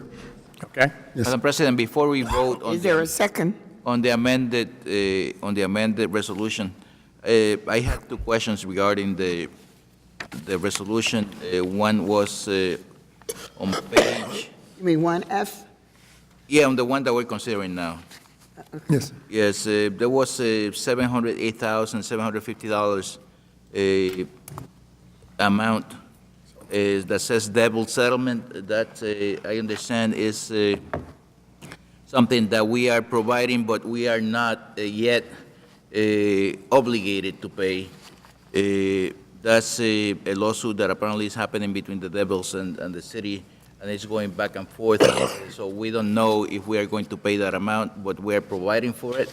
And the second one was a settlement, U.S. District Court. I understand that that amount is for the field monitor, for the federal monitor for the police department. So having heard that, I don't have any issues with the... Oh, good. Thank you, Mr. B.A. Mr. Clerk? Roll call to adopt as amended. Council of the Whole? Yes. Amador, Yes. Gonzalez, Yes. James, Yes. Yes. McIver, Yes. Osborne, absent. Quintana, Yes. Yes. Yes. 701G is a ratifying authorizing resolution for the Department of Administration for a temporary emergency appropriation to provide funds for all interest and debt redemption charges for the year 2019. Council of the Whole to adopt. Roll call. Amador, Yes. Gonzalez, Yes. Yes. Yes. McIver, Yes. Osborne, absent. Quintana, Yes. Ramos, Yes. President Trump. Absolutely, yes. 7R2A is a authorizing and amending resolution for the Department of Economic and Housing Development, referral of a proposed third amendment to the Newark's River Public Access and Redevelopment Plan to the Central Planning Board. Council of the Whole to adopt. Council, yes. Amador, Yes. Gonzalez, Yes. James, Yes. Yes. Yes. Yes. Yes. Yeah. We have disposed of 7R2B. 7R5A is a ratifying authorizing resolution for the Department of Health and Community Wellness for a professional services contract to provide services for the diagnosis and treatment of co-occurring mental health services. Mr. Clerk, I'd like to sponsor that unless someone did yesterday. Do I have a second? Second. Roll call. Amador, Yes. Gonzalez, Yes. Yes. Yes. Yes. Osborne, absent. Quintana, Yes. Yes. Yes. 7R5B is a ratifying authorizing resolution for the Department of Health and Community Wellness for an application and acceptance of grant funds to provide supplemental nutritional program for women and infants and children. This is the WIC program. Council of the Whole. Amador, Yes. Gonzalez, Yes. Yes. Yes. McIver, Yes. Osborne, absent. Quintana, Yes. Ramos, Yes. Yes.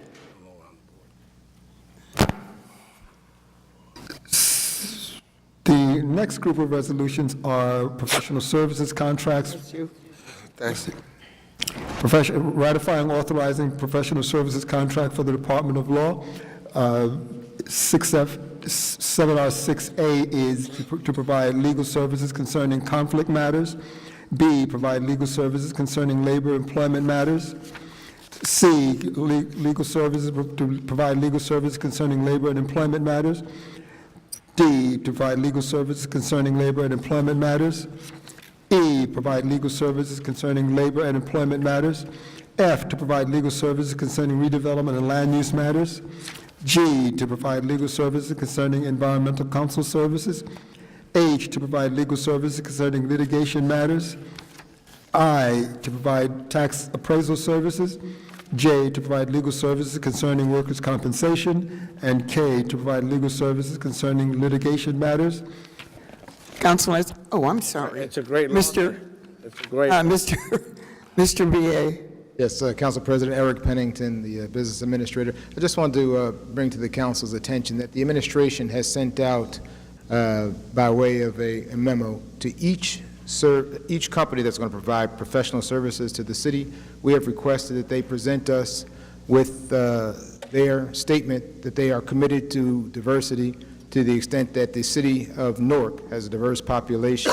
We want to know what their commitment has been since they've been doing work for the city, what their current iteration is of their diverse population, their workforce, particularly the professional workforce, and what it is they intend to do going forward to make sure that they have a diverse workforce that reflects the diversity of the city.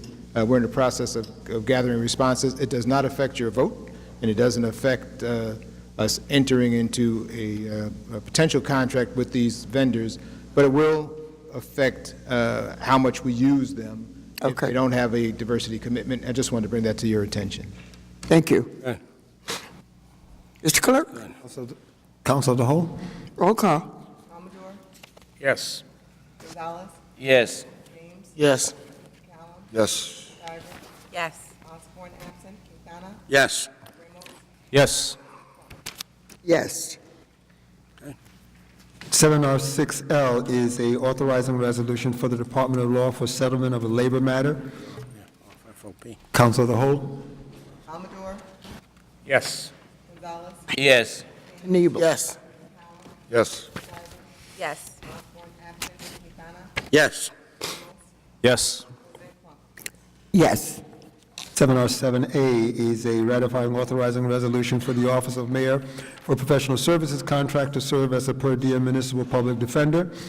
B is a ratifying authorizing resolution for the Office of a Mayor for professional services contract to serve as a per diem public defender.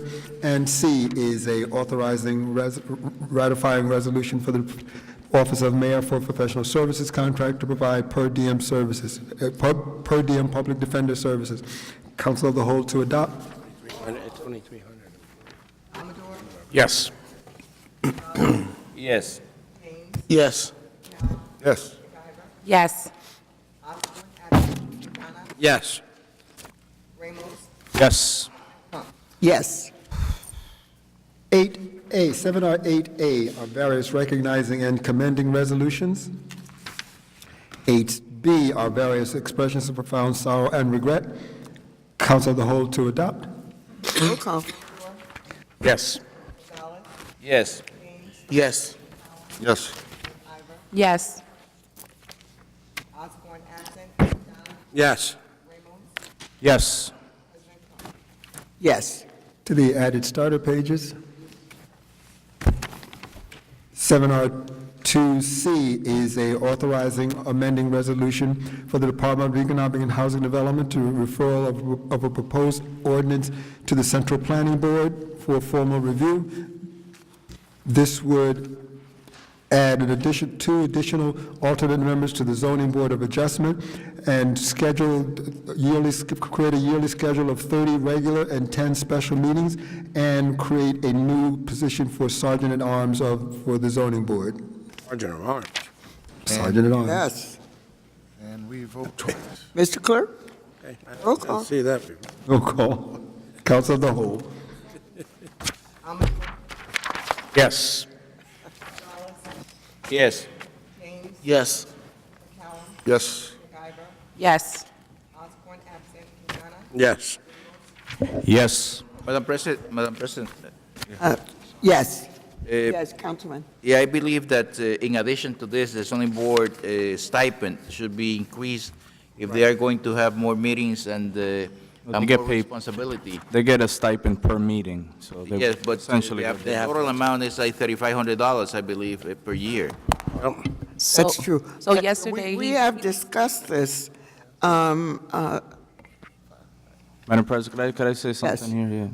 Yeah. I missed the discussion on this yesterday. I had to leave. But I just, I want to thank the Deputy Mayor Palmieri for his creative thinking around this. I think for almost a year, I've been expressing my concerns about the amount of time that it takes for proposed projects to hit the zoning board agenda. You know, late last year, we heard from potential developers that they were given a date like 4 or 5 months in advance Yes, they do. because of the backlog of this board. So I believe that this is one approach to hopefully get more applications processed and heard. I also have a bill that I've been working with Senator Ruiz on, which has actually been posted and should hopefully be passed at the state level, that's going to allow Class A cities to appoint a temporary secondary zoning board in order to meet the increased demand for development applications. So I think the combination of both of these approaches should help us hear some of these applications in a more expeditious manner, and also give the community an opportunity to provide feedback, in a timely fashion regarding these projects. And the only question I have is, how do you identify who has the right to appoint these 2 additional board members? Because currently, all of us here have the opportunity to appoint someone or recommend someone for an appointment. Obviously, the council has to vote on it, but how do you determine who has the ability to recommend these 2 additional members? Mr. B.A., is there a response? I received a phone call with some information, but I'm not sure it's correct, and I don't want to put it out on the record. Council President, I don't know what information you received that I'm opining on. My understanding from the discussion yesterday was that the council was going to make a recommendation as to how those appointments would be made, and I haven't heard that. We're going to flip a coin, or? No, I'm not saying that's the answer. I thought that the council was going to discuss that and make that recommendation. Yeah, I believe it's the province of the council to make the recommendation as That's how we decide among ourselves. Well, Yes. well, they could be decided. I mean, The if president, of 2, you the would. 2 of us. No, but what I would suggest would be to make it a fair process, that there are 5 ward council folks and there's 4 at large, that the 5 ward folks decide on one person and the 4 at large decide on another one. That's to keep it, that would be a ladies and a gentleman agreement. I mean, we can live with that. Just seniority. Well, no, because you would want your award, so I just put that on record, too. I suggest So, Mr. seniority VA, to the council. is it possible for think we us to have a conversation Yeah, I think this, outside of the meeting? yeah, Council President, I think this merits I think we're going to get some real additional creative discussion. when it comes to this. Is that not right, Deputy? Could be one of the Clerk. benefits of staying around figure that one out. so long. Yeah. Councilman McCallum. Also, I want to thank Deputy Mayor Palmieri and B.A. Pennington, because this has become a real issue, like Councilman Ramos was saying. They're waiting now into June, going into July. And if anything happens or the zoning board leaves at 10 o'clock, I don't know, is that the time they just came up with the time to leave at 10 o'clock? Because they leave at 10 o'clock and it's just, they may have only gotten to 2 projects. That's every board. Yeah, that's every board. That's always been the rule. Even adding the 2 members, yeah, adding the 2 members will help when they don't have a quorum. But other than that, as far as the speed of the zoning boards and people not waiting 6 or 7 months, I think that has to be addressed also, because it's affecting us tremendously in the wards, because we're working with developers on projects and we're waiting 6 or 7 months, and they're losing money consistently over that time, 6 or 7 months, paying taxes. They can't start the project, and I just don't think it's fair. It's not fair to the community. It's not fair to the developers. So. Madam President, could I add one quick thing? Yes, and then Councilman Gonzalez. Yeah, the reason why I believe that the additional members are needed is that you have situations where only a handful of members actually show up to the meetings.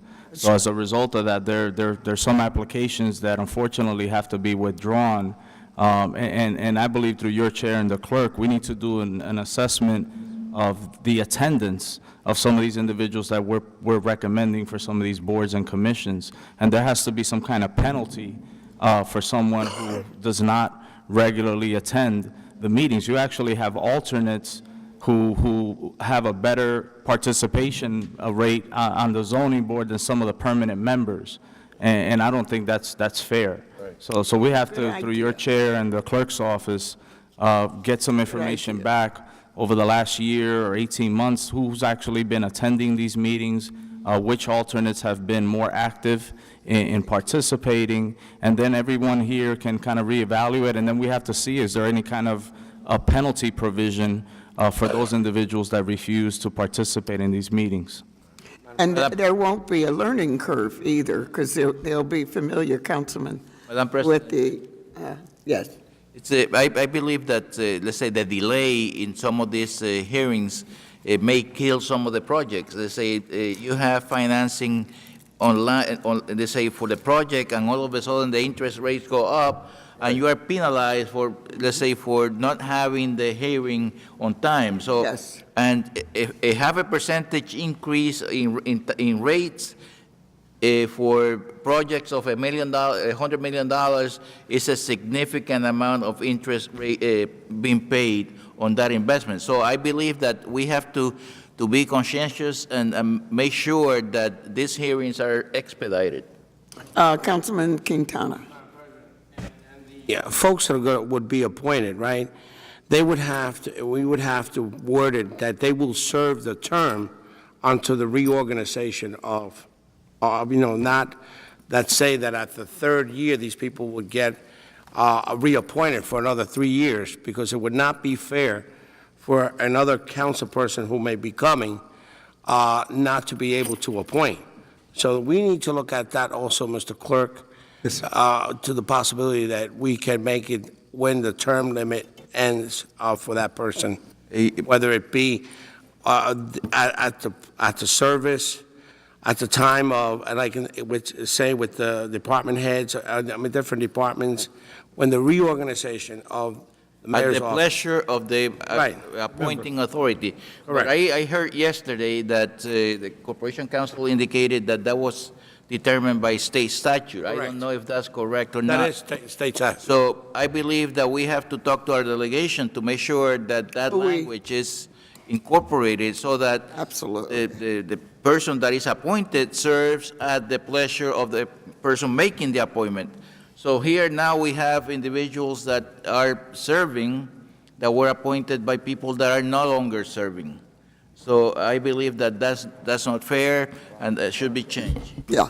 It sounds as though we need to clear it up. There's a lack of full understanding of the process, so. Council where were we, President. Mr. Clerk. Council Oh, I'm sorry, President, I just have one comment. First of all, I want to thank my colleagues for mentioning the point about the serving on boards identical with the term of the people who appoint them, because I, for one, have not appointed anybody to the board since I gained office, and people are still serving who I did not appoint, that are not serving at the pleasure of me or the Central Ward. So thank you for mentioning that. And secondly, I would like to make a request to get a description of the sergeant at arms. We didn't discuss that yesterday regarding what their role is or what they're going to be doing. So you don't have to tell me now, but if somebody can put it in writing and send it to the council regarding what they're going to be doing. Thank you. Thank you. Any other comments, Mr. Clerk? Is there any pay with that? We didn't discuss that side. 7R2D is a authorizing resolution for the Department of Economic and Housing Development for the private sale and redevelopment to develop a full amenities truck plaza. Sponsor. Second. I like the price. I'm excited about this I one. like the price. Yeah, the price is also right. So what's the secret, Councilman? Mr. Clerk, roll call. We're just having a little levity. Councilman? Amador. Yes. Gonzalez. Yes. Yes. Yes. Yes. Yes. Yes. 7R5C is a ratifying authorizing resolution for the Department of Health and Community Wellness to provide contract with subrecipient to provide housing assistance and supportive services to persons with HIV/AIDS within the Newark eligible metropolitan statistical area. 7R5C is Integrity House. D is also a provide AIDS assistant. It's the City of Elizabeth Department of Health and Human Services. Mr. Clerk, I'd like to sponsor 5C. C. Yes, integrity. Do I have a second? Second.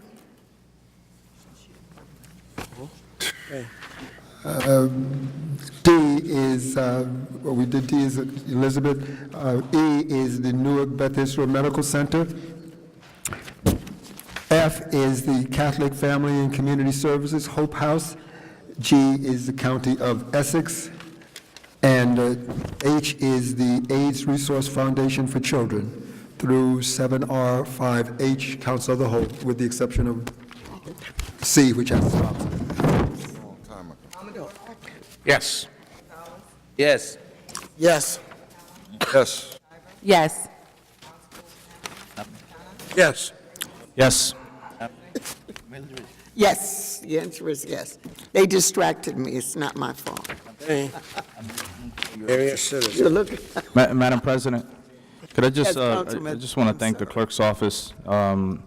Also, I need to abstain on G. Did we vote on G? I didn't hear your, Yes. okay, I need to abstain on G, at a starter page. Yeah.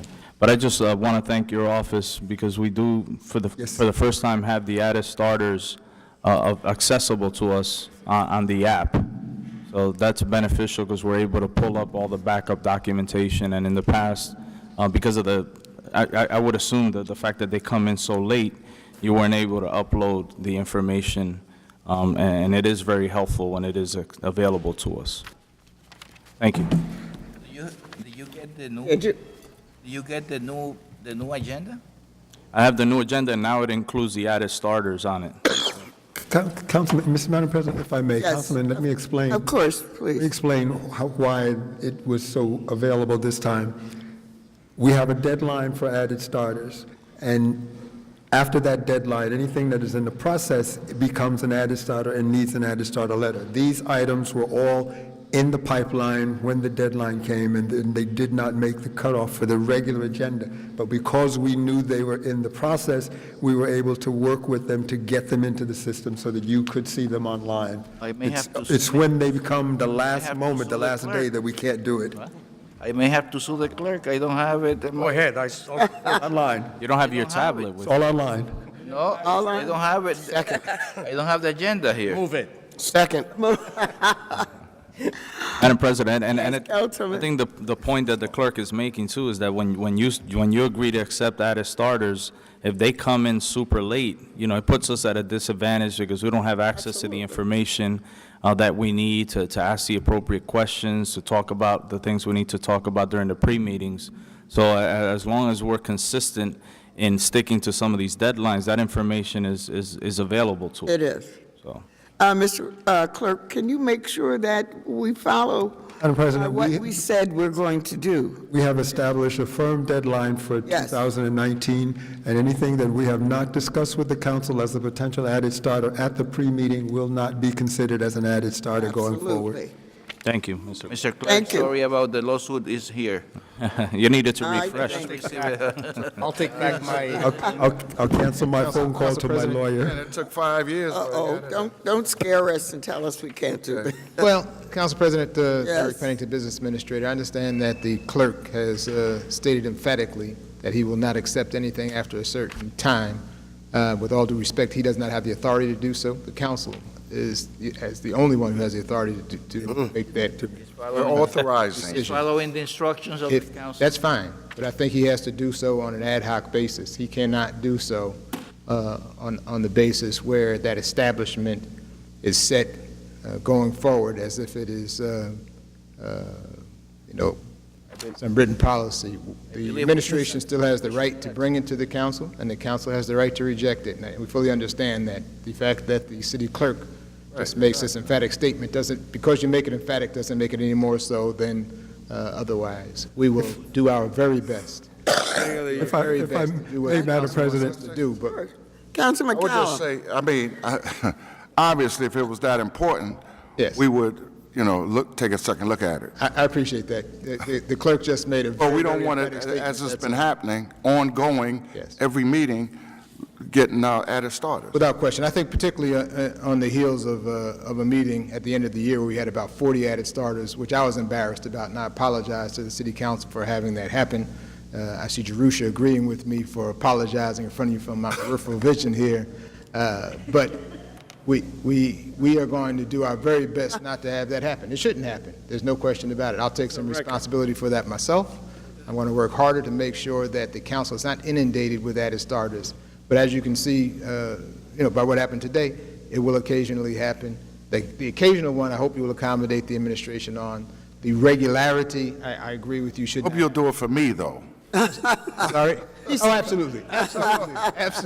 Absolutely, Councilman. Without question. Madam President, if If you do it for one. If it is that important, you should make sure that it reaches let's say, the system on a timely basis, because it's important to you. Sure. There are times when a matter is so important that it doesn't reach the system in time, and we have to step outside the normal protocol, but use a system that is in place and not abuse it. And so we agree, 100%. You have a court due date. The court due date is a court due date. That's true. That is true. And I believe if we establish a due date, that due date should be respected, and everybody should abide by it. We abide by it, you abide by it, and everybody abides by it. Everybody knows what the rule is, and I believe in black rules. Let's say firm rules. If it is not this date, you're out. If it is before that date, you're in. That's kind of tough. We're going to. Get on. Madam President, if I may say something. Yes, you may, Mr. B.A., we recognize that all legislation is not created equal, and we recognize that things happen at the last minute. There are urgencies, and we are committed to working with the administration for those items to make sure that those things that need to be done will get done. But the list of added starters today, nothing on that list, for example, required any special treatment, and so we treated them in our normal process. We will work this out. There is no, you needn't worry that something is going to get roadblocked on some, nothing is chiseled in stone in our office, so nothing is going to be roadblocked because of some rule. Minor, yeah. Yeah. So I'm going to, if I could just close this out by reverting back to a phrase that Councilman Gonzalez used meetings ago. Duly noted, Clerk. Duly noted. Duly noted. Mr. Clerk, back to the agenda. We're back to the agenda. We're on page 22. 8A is the appointment to the Commission on the Status of Women. Council of the Whole? She didn't come. Yeah. Do them all. Do them all? Did she come? Yes. Oh, okay. All right. Council 8A is the appointment to the Commission on the Status of Women. B is the appointment to the Commission on the Status of Women. We will skip C and D. E is an appointment to the Commission on, is a reappointment to the LGBTQ Committee. F is a reappointment to the LGBT community. G is a reappointment to the LGBT Commission. H is a reappointment to the LGBTQ Commission, Advisory Commission. I is a reappointment to the LGBTQ Advisory Commission. J is an appointment to the Commission on the Status of Women. K is an appointment to the Newark Hispanic Commission. L is an appointment to the Newark Hispanic Commission. M is an appointment to the Newark Hispanic Commission. Through M. I want to sponsor I and L and M. You want to sponsor I? No, L and M. Oh, L and M. Wait a minute, let me. Second? Of course. Second. Out. Roll call. Second on L and M. Abstain on the first two, yes on everybody else. Just to be consistent. I don't forget. Oh, my. Okay. Yes. Yes. Yes. Yes. Yes. Yes. Yes. All right, let's go to 8C, which is an appointment to the Hispanic Commission, and 8D, which is also an appointment to the Hispanic Commission.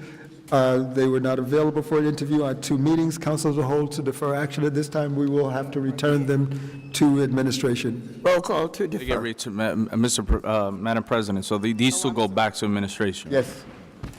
Amador, Yes. Gonzalez, Yes. Yes. Yes.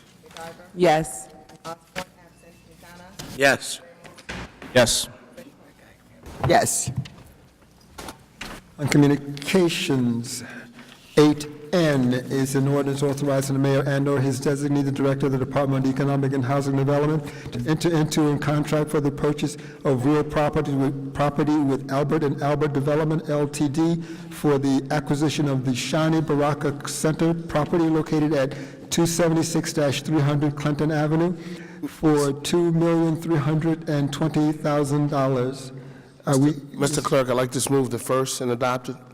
We have a request from the administration to advance and adopt on first. This will be 6FA.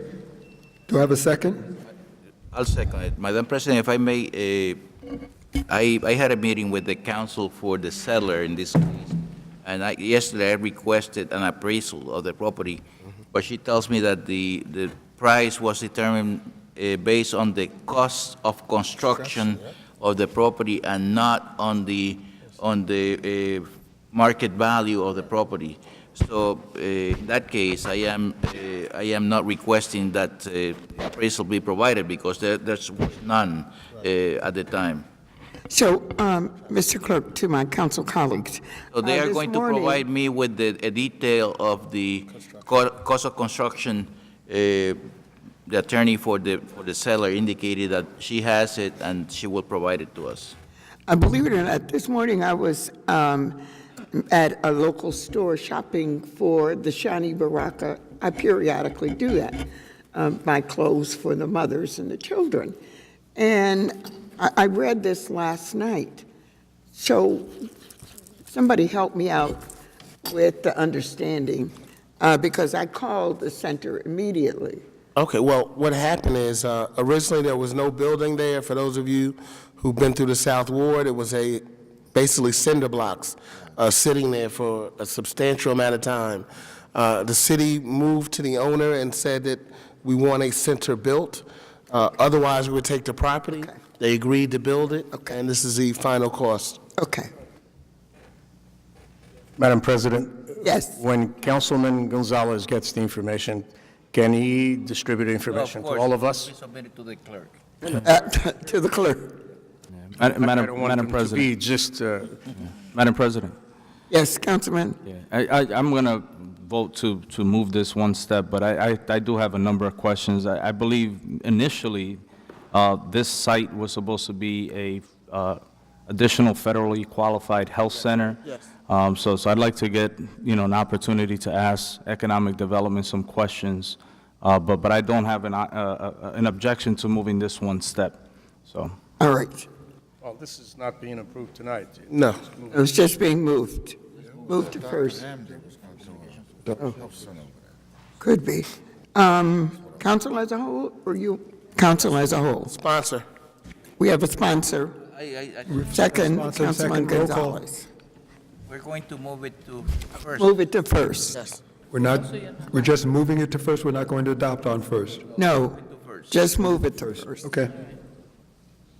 Roll call to advance to first reading. Amador, Yes. Gonzalez, Yes. James, Yes. McCallum, Yes. MacGyver, Yes. Osborne, absent, Quintana. Yes. Ramos, Yes. Yes. O is an ordinance amending Section 23:5-14E, parking by permit only in designated residential areas. This would add Fillmore Street both sides between Market Street and Raymond Boulevard. Council of the whole to advance to first? And approve it on first? You want to adopt on first? Yes, adopt on first. Do I have a second for advance? This will be. Second by this will be- Councilman this will be Gonzalez. 6FA. Roll call. Amador, Gonzalez. Amador, Yes. Yes. Yes. Yes. Yes. Osborne, absent, Quintana. Yes. Ramos, Yes.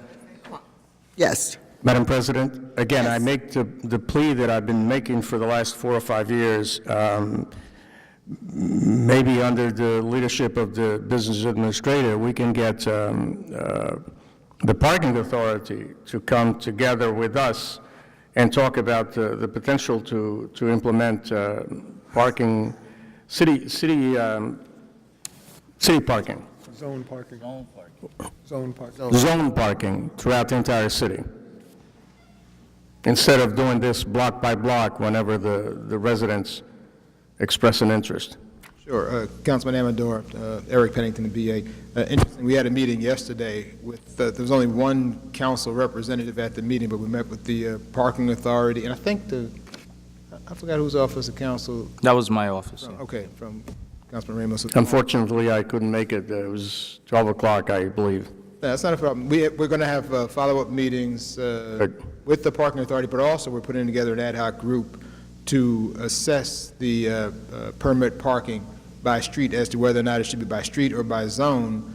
So one of the things, I'm actually composing an email to, which I was going to send to you as well, to Director Scott to have a moratorium on accepting requests to have street-by-street parking permits until we do this assessment, which we expect pretty quickly. Madam President. Yes, Councilman Ramos. I want to thank the BA for hosting yesterday's meeting. I've been also suggesting for a while that we'd have some kind of a assessment done by the Department of Engineering and the Parking Authority every time we get a request for residential parking in a particular area. I believe that what happens in some instances is that, a significant number of residents want the residential parking, a petition is made, and then after a few months that they actually have to live under those restrictions, they want to come back and petition to get themselves out of it. So I do believe that the city has a role to play, at least the traffic and signals, to review those applications, to make sure that it is something that is beneficial to the neighborhood, and additionally, it's not going to put strain on surrounding blocks, which is what happens in some instances when you do have residential parking. Madam President? Yes, Councilman Madam Quintana. President, I was in conversation with the business administrator yesterday and with the Corporation Council. Every time there's an event at the arena, the 18-wheelers that park for now there's an ordinance about trucks overnight. But the issue is that these folks come in with Disney on Ice, they park the trailers all the way down from Lafayette to 21. When there's concerts, they park buses. We should be all in receive of them parking those trucks there and getting something in return. We get nothing in return. They just come and park the truck, leave it there, and they go, I wonder, wherever they have to go. And when the event is over, they check their trucks. Disney on Ice, they were there for 4.5 days or more. And there was no parking, no one could park in that area where there's no parking at all. So we should create something, Mr. B.A., where when there's these events, there's an agreement with the arena, but not with the street. So if the arena has a deal with the street, then they're in violation. This is our street. So we should be in receive of some kind of charging for each of those 18-wheelers that park there. I mean, if they were to go store those trucks, like in New York City, That's right. they have to pay for the storage of those trucks. But they're on our city streets. And if we allow that, then we should eliminate the towing of trucks, 18-wheelers on city streets. Because there's an ordinance that talks about that no truck overnight can be overnight. So we have to come up with something. If we're going to make it, we'll zone that district where we would charge those buses that come with their campers for the artists that come, those trailers, and we could get something out of it. But to continue to let them just come to Newark and just park 18-wheelers just on Lafayette Street because who they are, that's not correct. Councilman McCallum. Oh, I'm sorry. I didn't know you were. Yeah, I agree with the Councilman Quintana. I mean, they park from Broad Street all the way back to 21, but they're charging our residents $40 to park on Market Street or Broad Street and using our streets, and they're not paying anything. I don't think that's right. They have the event parking and residents charge. I came out of a NCDC meeting one night, and Celeste Bateman had a ticket on her car, but they're parked all over, and on Mulberry Street. And you go to Philadelphia to the arenas, any other arena, they have to park in the parking lots. They don't park on the street like that. To your point, council members, earlier this year, Corporation Counsel Kenyatta Stewart, Chief Operating Officer Natasha Rogers, and I met with representatives of the Prudential Center, recognizing that they are a partner and we want to work with them to the extent we can. I did raise that issue in a very preliminary matter about the parking. The response was that has traditionally been the relationship we've had. I am still in the process of looking at the agreements that we have with the Prudential Center and that relationship, and again, recognizing that they're a partner to make sure that the city receives what it's entitled to receive, and that will include a continued review of whether or not these large trucks and buses should be able to park on our streets. Yeah, because we're the ones inconvenienced the residents. I can ride through Mulberry Street through the barricades. Right. I guess we all can. But what about a regular Newark resident? They have to go down and be in traffic for 40 minutes because there's nowhere to go. I don't think that's right. Fair enough. I'll renew that issue with the Prudential Center. Councilman James. Mr. B.A., I've already made a request via email this morning for some more traffic calming measures in the South Ward. It's very unfortunate. The incident happened Saturday night in North Ward where 3 Essex County workers were run over by someone who ran through a red light. But there are various streets within the interior of the South Ward that although they don't need a street light, they need a two-way stop sign or four-way stop sign. So I hope the administration can work with the engineering department and just try and get that done. It's not a major lift. I know they have to do a traffic study, but we need to slow some of these people down on these interior streets, especially like Clinton Place. Absolutely. I didn't see the email, but I'll look for it and I'll follow up on that. Definitely. Thank you. Yes. Thank you. Council Mr. Clerk, President, I'm before sorry, I, Councilwoman McIver. First of all, I just want to thank my colleagues for the comments that they made. We've been talking about this parking situation and traffic and signals for literally for 2 months straight at every meeting since then. One of the problems that we have in the Central Ward that we're literally getting hammered with every day regarding permit parking approval, special permit parking approval that the city is approving and working in collaboration with the parking authorities who put the signs up and basically enforce people not being able to park. The whole way that we're doing that, we need to look at that again and kind of, go back, reorg, strategize on how we do that. One, residents do not have many places to park downtown, period. So when we approve permit parking, special permit parking for filming, and all of these great things that are becoming attractive in our city, residents are displaced with nowhere to park, literally. And so that has been happening for weeks now. In addition, what we charge people for a special permit is unbelievable. I think it's like $45 when people are being displaced with nowhere to park. In addition, how we notify residents as well. We have no type of notification system right now. That goes for PSE&G. Anybody who's shutting down streets, putting up no parking, there's a breakdown in communication on how we relay that information to residents, whether it's a short-term situation or a long-term. And so we need to go back and look at that in general on how we're doing that type of business, especially when we're displacing all of these people in the downtown area where they have nowhere to park. And people have been literally calling multiple times a day. We just got a request yesterday from a neighboring community in the downtown area who want an emergency meeting because there's been a filming happening for 2 months in their area, and they have had nowhere to park. And it's like, how do we go about approving something like that? What kind of thought process goes into that when we approve a permit like that?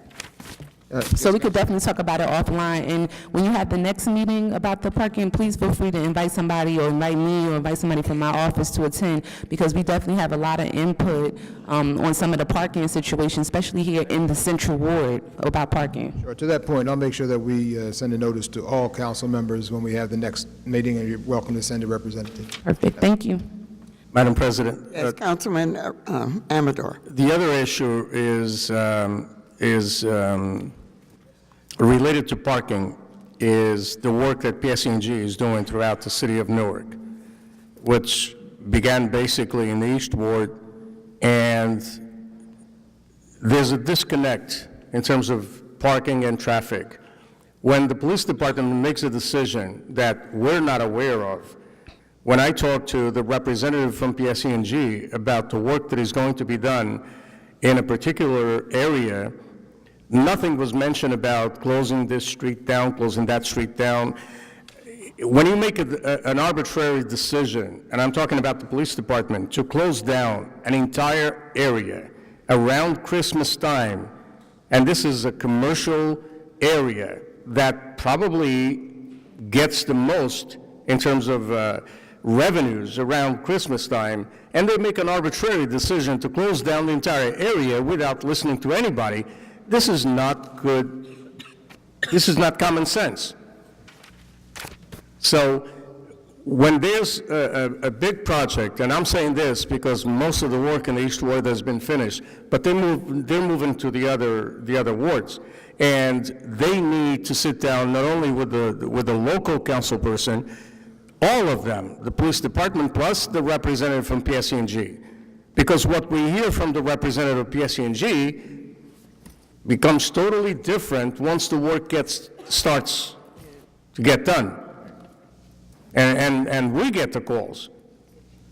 It's unfortunate that we have to contact the PSE&G rep to go out there and kind of open up the streets around Christmas time so these folks can make a dollar. It's not good for business, it's not good for the city. Madam President, since we're talking about PSE&G, and PSE&G is changing the poles in the North Ward on Summer Avenue, and they have cut some trees, and the tree trunks are not ground. So I believe that we should send a letter to them requesting that they grind the tree trunks so that the people will not have these tree trunks in front of their houses a foot from the, let's say, in elevation. I believe that they should contract with someone that is going to do that and do it right so that we don't have the complaints that the people are making. Carlos, is that the recent? Yeah. I had a walkthrough with PSE&G 2 weeks ago, just so you know. So that process is still underway. So their intention is to remove the stumps, and they're actually committed to planting trees. For every tree that they're taking down, they're planting two replacements. Fantastic. Is that the people are complaining to me? Just let me know, and I'll go visit the property owners. The trees are cut, and the tree trunk is left. It's going to take them a little time to remove it, so. Yeah. Mr. Clerk, On pending business, 9B is the hotel occupancy tax. Council of the whole to defer action to the special meeting of the 15th. roll call to defer. Yeah, and Madam President, just if this comes back again, is this a tax that the city is going to impose, or is this to benefit the Tourism Bureau? You know, I feel that we've gone from one extreme to the other, where now, if you're someone that's staying at a hotel in Newark, you have like 15 different taxes and fees that are being imposed, and I don't know if most of those fees are actually benefiting the city. I think a lot of that money is going to the Tourism Bureau, which again, it's a great thing for the city, but I don't know what kind of benefit we've been realizing as a result of this district. So. I've had a couple of meetings with Corp Council. They presented on this. They came here. Corp Council and the VA. There are some hidden issues in this particular ordinance that affects historic districts. And hopefully, within the next, as they work out whatever the tax or the response, the payment that B&Bs are going to be required, they'll be able to work this out. Because I am, my neighbors are not in support of this, and we're not the only residential neighborhood that has great issues with this. So, Mr. Clerk, roll call to defer. Amador, Yes. Gonzalez, Yes. Yes. Yes. Ivor, Yes. Osborne, absent, Quintana. Yes. Ramos, Yes. Sigmund. Yes. Hearing of citizens? Yes. Welcome to the Newark Municipal Council's hearing of citizens. Only those individuals who have signed up by the closing deadline will be permitted to speak this afternoon. When your name is called, please step to the microphone, state your name and address for the record. You will be given 5 minutes to speak. When you begin speaking, you will see a small timing device on the podium in front of you, which will begin counting down your time. When you reach the 4-minute mark, the yellow light will illuminate, indicating that you have 1 minute remaining for a summation. When you reach your 5th minute, the red light will illuminate, and there will be an audible sound. Please look forward, speak into the microphone. We are recording these proceedings, and if you turn away, we may miss part of your statement. Please address questions to the chair and not to individual council members. First speaker for this afternoon is Opal R. Wright. She's appearing.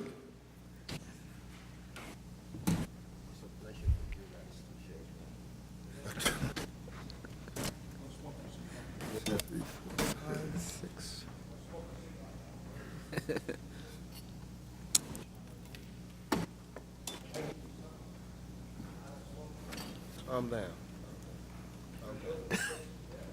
Calm down.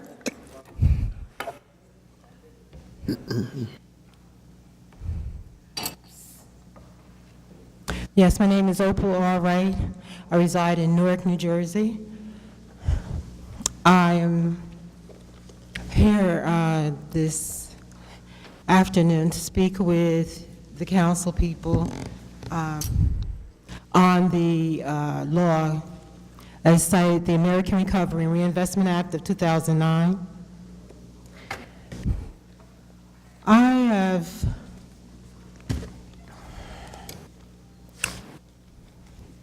have submitted over, the adoption of the concurrent resolution, which I was hoping that at least once or at least at some time the resolution would be voted on. But since you have said that it is understood, the departments here at City Hall or the local agencies, I understand that we could need to find out if all of us could speak on accepting applications or at least speak on receiving funds from the head of the departments. And in such meeting, I understand that maybe the president of this council will be present to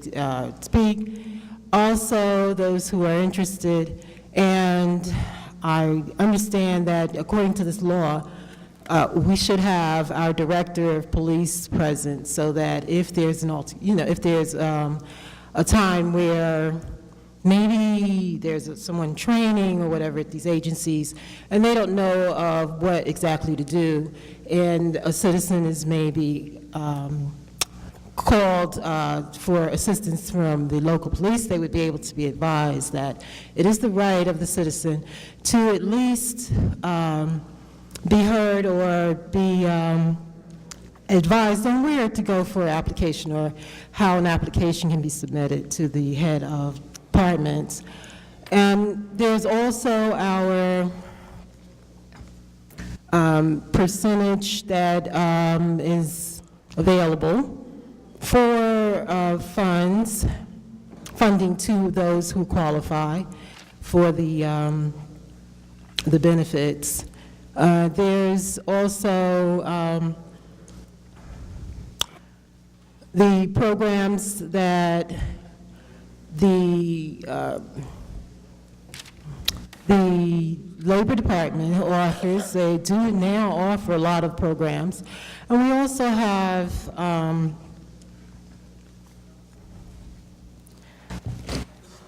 I've submitted a letter to each of you with an application which I'd like to keep discussing about either posting so that, or this way, if a citizen would like to use their time to at least look at the application, they can go directly to a computer and create the application and forward it to the head of departments.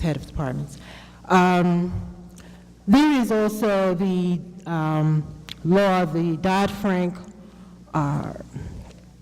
Wall Street Reform and Consumer Protection Act, to promote the financial stability of the United States by improving accountability and transparency in the financial system, to end too big to fail, to protect the American taxpayer by ending the bailout, to protect consumers from abusive financial service practices, and for other purposes.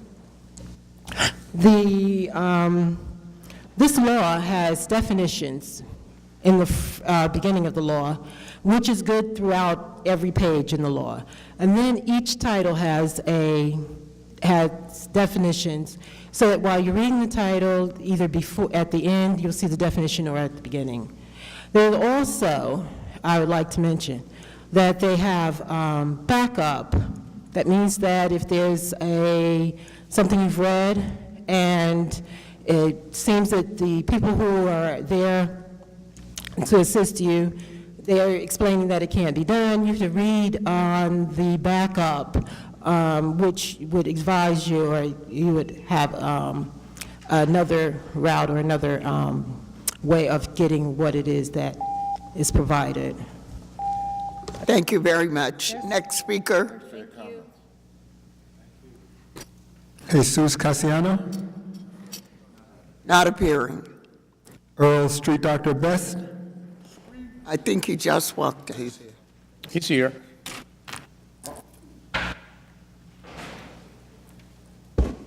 Earl Street, Dr. Best, 153 Brunswick, Newark, New Jersey. Excuse me, ma'am. Can you just do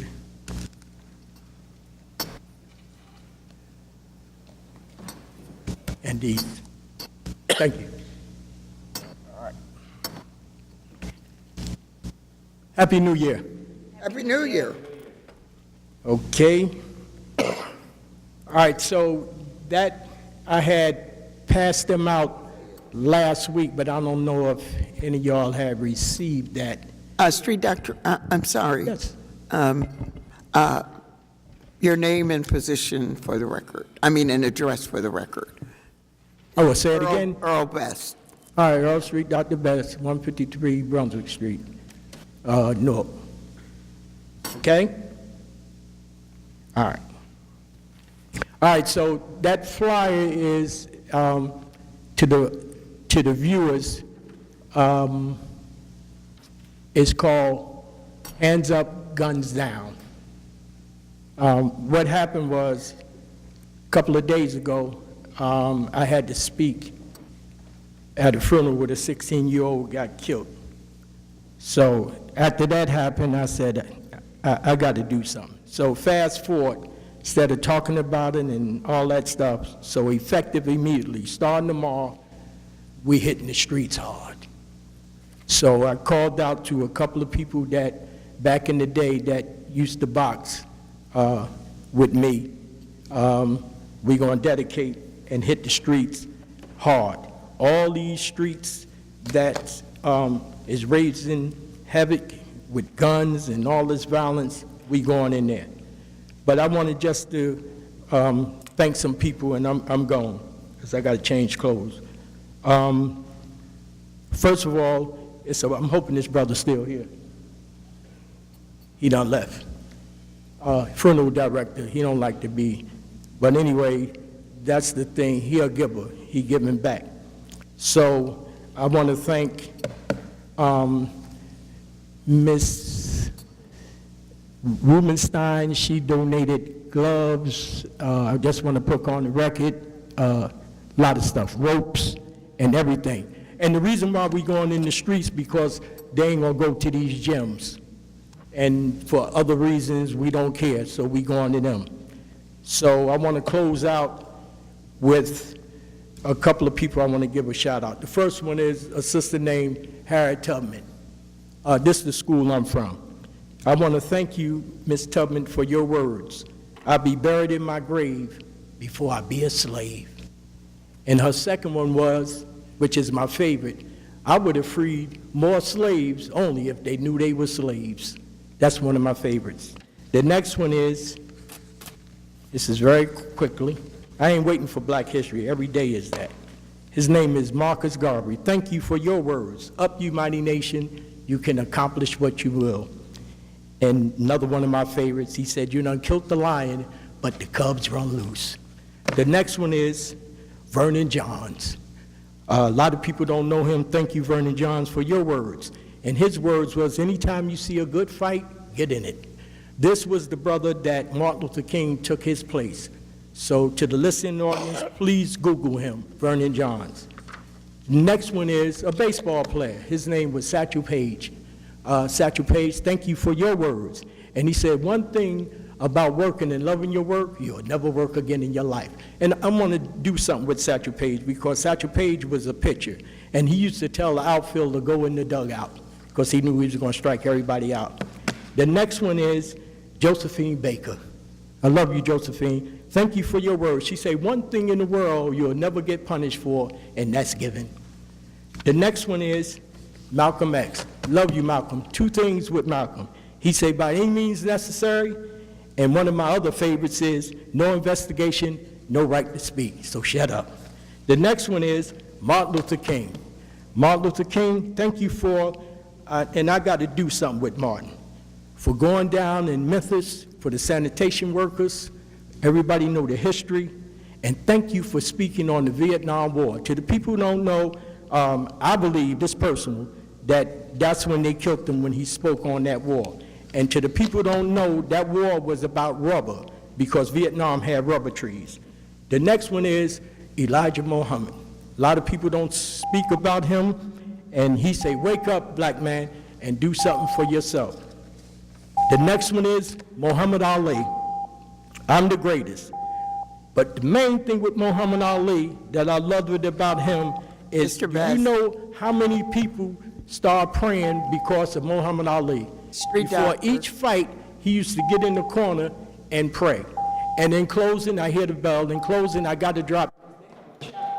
And the Holy Quran is called the Spider. I would like people to read that. God bless. Happy New Year. Hope to hear from y'all. I don't have no 501c3 or LLC. I have God, and we're going to do it. So when I come to you, you understand? Help me. On the move with God. Thank you. Thank you. The next speaker, Mr. Clerk. Deborah Salters. Not appearing. 10-4 Evans. Not appearing. Lynette Rodriguez. She's appearing.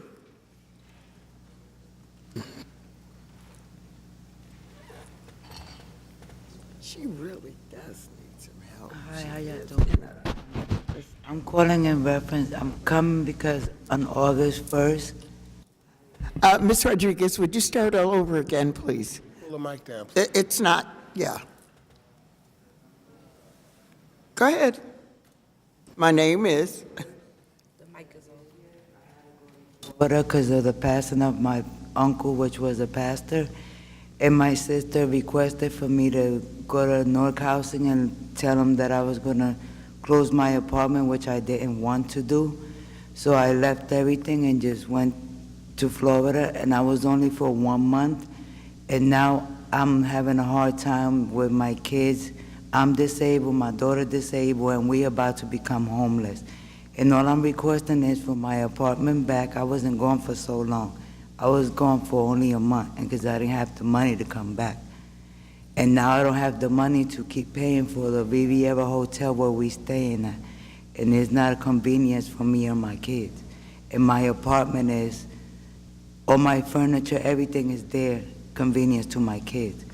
And I'm trying to get back into housing because I can't even find affordable apartments because the only income that I have is mine and my daughter. So I just want my apartment back, something that I could be comfortable with my kids again. That's all I request. What ward is your part of Clinton Avenue in? Excuse me? Where do you live? What's her address? What ward? Central. No, I used to live in 5 Riverview. So where, on That's Iron. Clinton Avenue, where is it, my dear? Oh, Clinton Avenue, that's right down the street from here. Terrell Holmes? Row homes. Oh, that's where I used to live, Terrell Homes, yes. Madam President, could I? Yes, Councilman. Yeah, could I suggest, there's some confidentiality issues here. I really believe that we should refer, we have the chairman of the Housing Authority Board that sits on this council, that's Councilman Osborne, who may be able to assist. I don't want to ask any questions that are going to, violate any kind of confidentiality, but I do believe that this is probably an issue with the Housing Authority where they interpreted you moving to Florida as you, leaving the state permanently, and your ability to get your apartment back is now in question. So Yeah. I'll leave it at that and ask through your chair and the clerk that we refer this to Councilman Osborne, who may be able to assist. Because when I called my manager and I told her right away, she said there was nothing she could do for me, except for when I get back, go and reapply, which I did. Okay. I was back September 4th, and I went and reapplied. And when she left. So if you can wait for a few minutes, the meeting is almost over, and I'll come down and see you and then take you to the president of the board of the Housing Authority. Okay. If you can just wait for a few minutes, my dear. Okay, I will. Okay, she does live in a slum. It's awful. So have a seat. Thank you. She did. I saw the one year. It was unbelievable. Next speaker, Mr. Clerk. Donna Jackson, Not appearing. Brian Taylor, Not appearing. Kevin Jenkins, Appearing. Kevin Jenkins, I'm here. Thank you. I was recruited as a volunteer to have a discussion with some of my former friends on the council about an issue that's impacting University Estates. I think some of you have heard this conversation over the years since when Gail was on the council, that there is a present sinkhole there that's causing major damage to the homeowners in that community. So my community has been talking about it for the last several months, and I don't know if you know this, but there's been a potential sale or attempt to sell this property while that sinkhole still exists and while that issue has not been abated. What I've done for this community as a volunteer, I've sought out legal counsel and I've sought out a structural engineer to qualify some of these residents' concerns. But there's still a narrative from Barry Carter, once a dream house, now a nightmare. And the nightmare is still occurring. And the reason I'm here is because I want to know, how did someone in the permit department give this particular unit a permit? How did this city, this administration, give the ability for this property to be sold knowing that that sinkhole is there? That's an important issue for us, and we need to find out some answers. Now, I know that Lisa Parker has been she's blue in the face about this issue over and over and over again. And what we're saying is not in our neighborhood.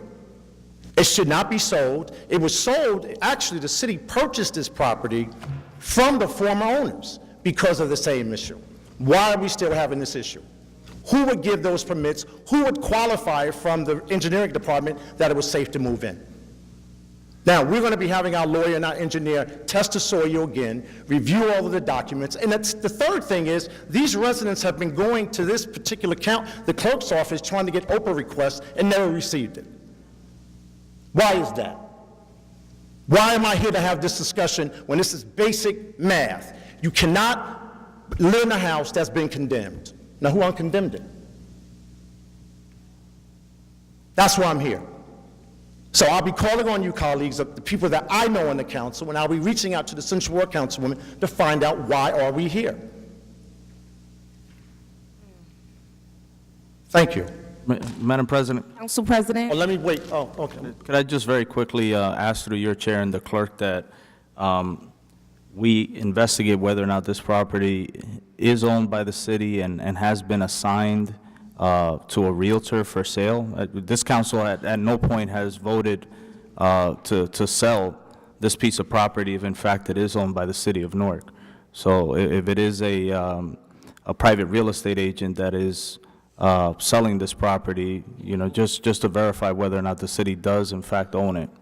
Well, let me just back up. I know I have a couple of more minutes left. Do you realize that the property was bought from the city, purchased by the city, when the Williams family lived in it for $200,000?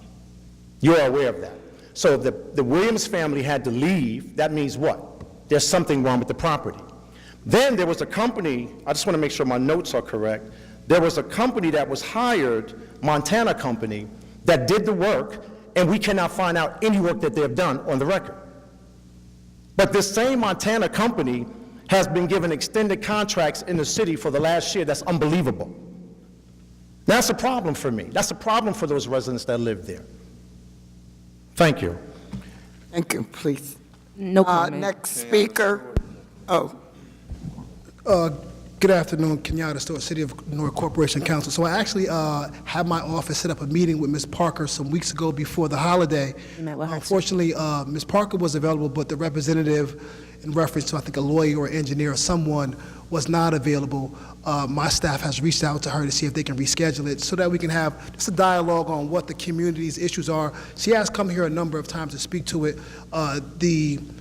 The chances of having a meeting in the next week is probably pretty strong if we can get a hold of her. I was actually expecting for her to be here. I see she's on the council agenda for today, but she and I have spoken about this issue a few times. Yes. Actually, this actual property was a part of a lawsuit that the city had to deal with a few weeks back. So in reference to the idea of the selling part of it, it wasn't a sale, it was more of a settlement because of the lawsuit. But what I'll do is I'll make it my business to make sure that somebody from my office gets a hold of Ms. Parker immediately and see if the representative can set up some time to come in and speak to me in my office about where we are and what their concerns are. And of course, we'll speak to anyone else that's involved. Thank you. Mr. Corp Counsel, is it possible for us to change the attitude a little bit? Not ask, but demand that the persons responsible show up?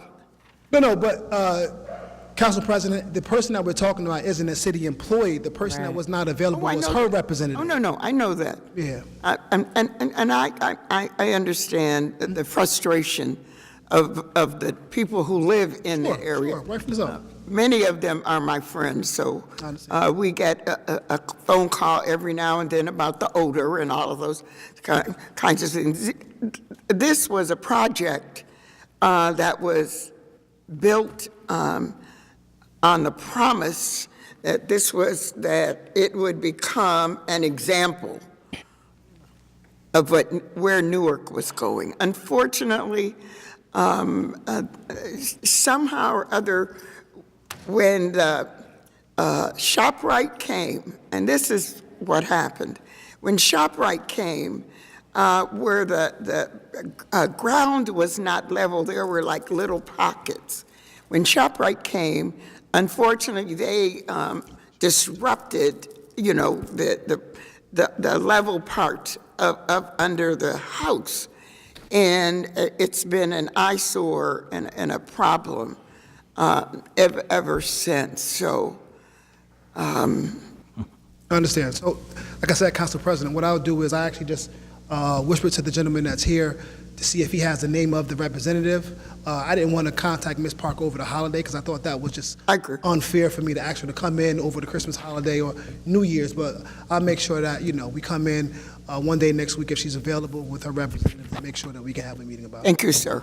I'll make sure that the councilwoman, of course, of the ward is well aware of what's going on. Well, we actually directed Ms. Parker to you, so we already met with Ms. Parker about this. We have direct dialogue with her. We open communication, so we're well aware. We speaking with Director Scott about this as well, and so Councilman Ramos, to his request, we've already actually been doing that, and I'm sure the administration can provide to the rest of the council some of the findings and things regarding this property. But this has been an ongoing issue for years before me even coming here. So, definitely we've been talking about this, though. Thank you. Mr. Clerk? Lisa Parker? That concludes the list of speakers this afternoon. The next hearing of citizens will take place at the public meeting of Wednesday, January the 23rd, beginning at 6:30 p.m. here in the council chamber. Motions? Councilman Amador. Just to follow up on a request for a stop sign to be set at the intersection of Johnson Street and New Jersey Railroad Avenue. This was mentioned by one of the residents of the area to us, and was any follow-up with this request recently to the Director of Engineering. So a stop sign at the intersection of Johnson Street and New Jersey Railroad Avenue. Some time ago, we were asked to add some additional addresses for tree stumps. And here we are about a month and a half later, and the tree stumps are still all over the city of Newark. And we need to know when this is going to start. The contract has been signed, from what I understand, and the company's on board, but we need to know exactly when it's going to start, because the winter's coming and nothing has happened since then. The last, street cleaning. There are some areas in the East Ward that haven't seen a sweeper in about 4 or 5 months. Same thing happens in the South Ward, the same thing happens in the Central Ward, same thing happens in the West and the North Wards. And I think we know that it's going to be very difficult to do any cleaning, street cleaning in the winter, but we need to have a plan in place right after the winter to address this issue. We cannot continue to do the job that we do. Some of the streets are being cleaned, some of the streets are not being cleaned, some sides of one street are being cleaned, some sides are not being cleaned. We need to change this and improve on this issue. So, and they get fines. If you don't remove your car, you continue to get fines, and the streets are not being cleaned. So we need to sit down through the BA. Is he still around? And the Director of Public Works to make sure that this is being done. It's not very difficult. This is not rocket science. All we need to do is to have someone assigned to the area, making sure that the sweeper does clean that particular side of the street, not in the middle of the street, like I see in some cases. This is a big issue. They have the residents of the city, those who pay taxes, have two requests only. One is safety, the other one is street cleaning. And we need to provide that to those folks. Yeah, I would say, if I can piggyback off what Councilman said, we do get a lot of complaints regarding people receiving tickets for street cleaning, and no street cleaning occurs. I'm not sure if it's something that we can do as a council, but we need to suspend people getting tickets for street cleaning if they're not getting street cleaning, especially if it's not happening. I know we're working to try to, get things together, and we're continuing to try to make progress, and I respect that. I understand that, running an organization, that's what we need to do, but we should not be ticketing residents at their expense if it's not something happening regular. We're not getting regular street cleaning. And I make a motion, and I will ask my council colleagues to support me on that, as well as the council president. We just should not be continuing to give tickets until we get it all straight and organized and worked out. People come to our office every day with tickets.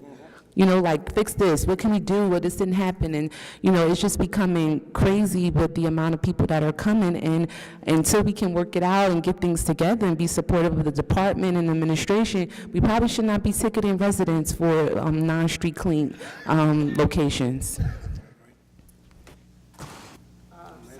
Second. Roll call. Absolutely. James. Yes. McCallum. Yes. McIver. Yes. Osborne absent. Quintana. Yes. Ramos. Yes. President Trump. Absolutely. Councilman James. Oh, my God. Okay. Number one, I'd like to thank the mayor and administration for having the annual holiday dinner and actually busing homeless individuals in so they can have some festive food on the holidays. That was done at Weequahic High School.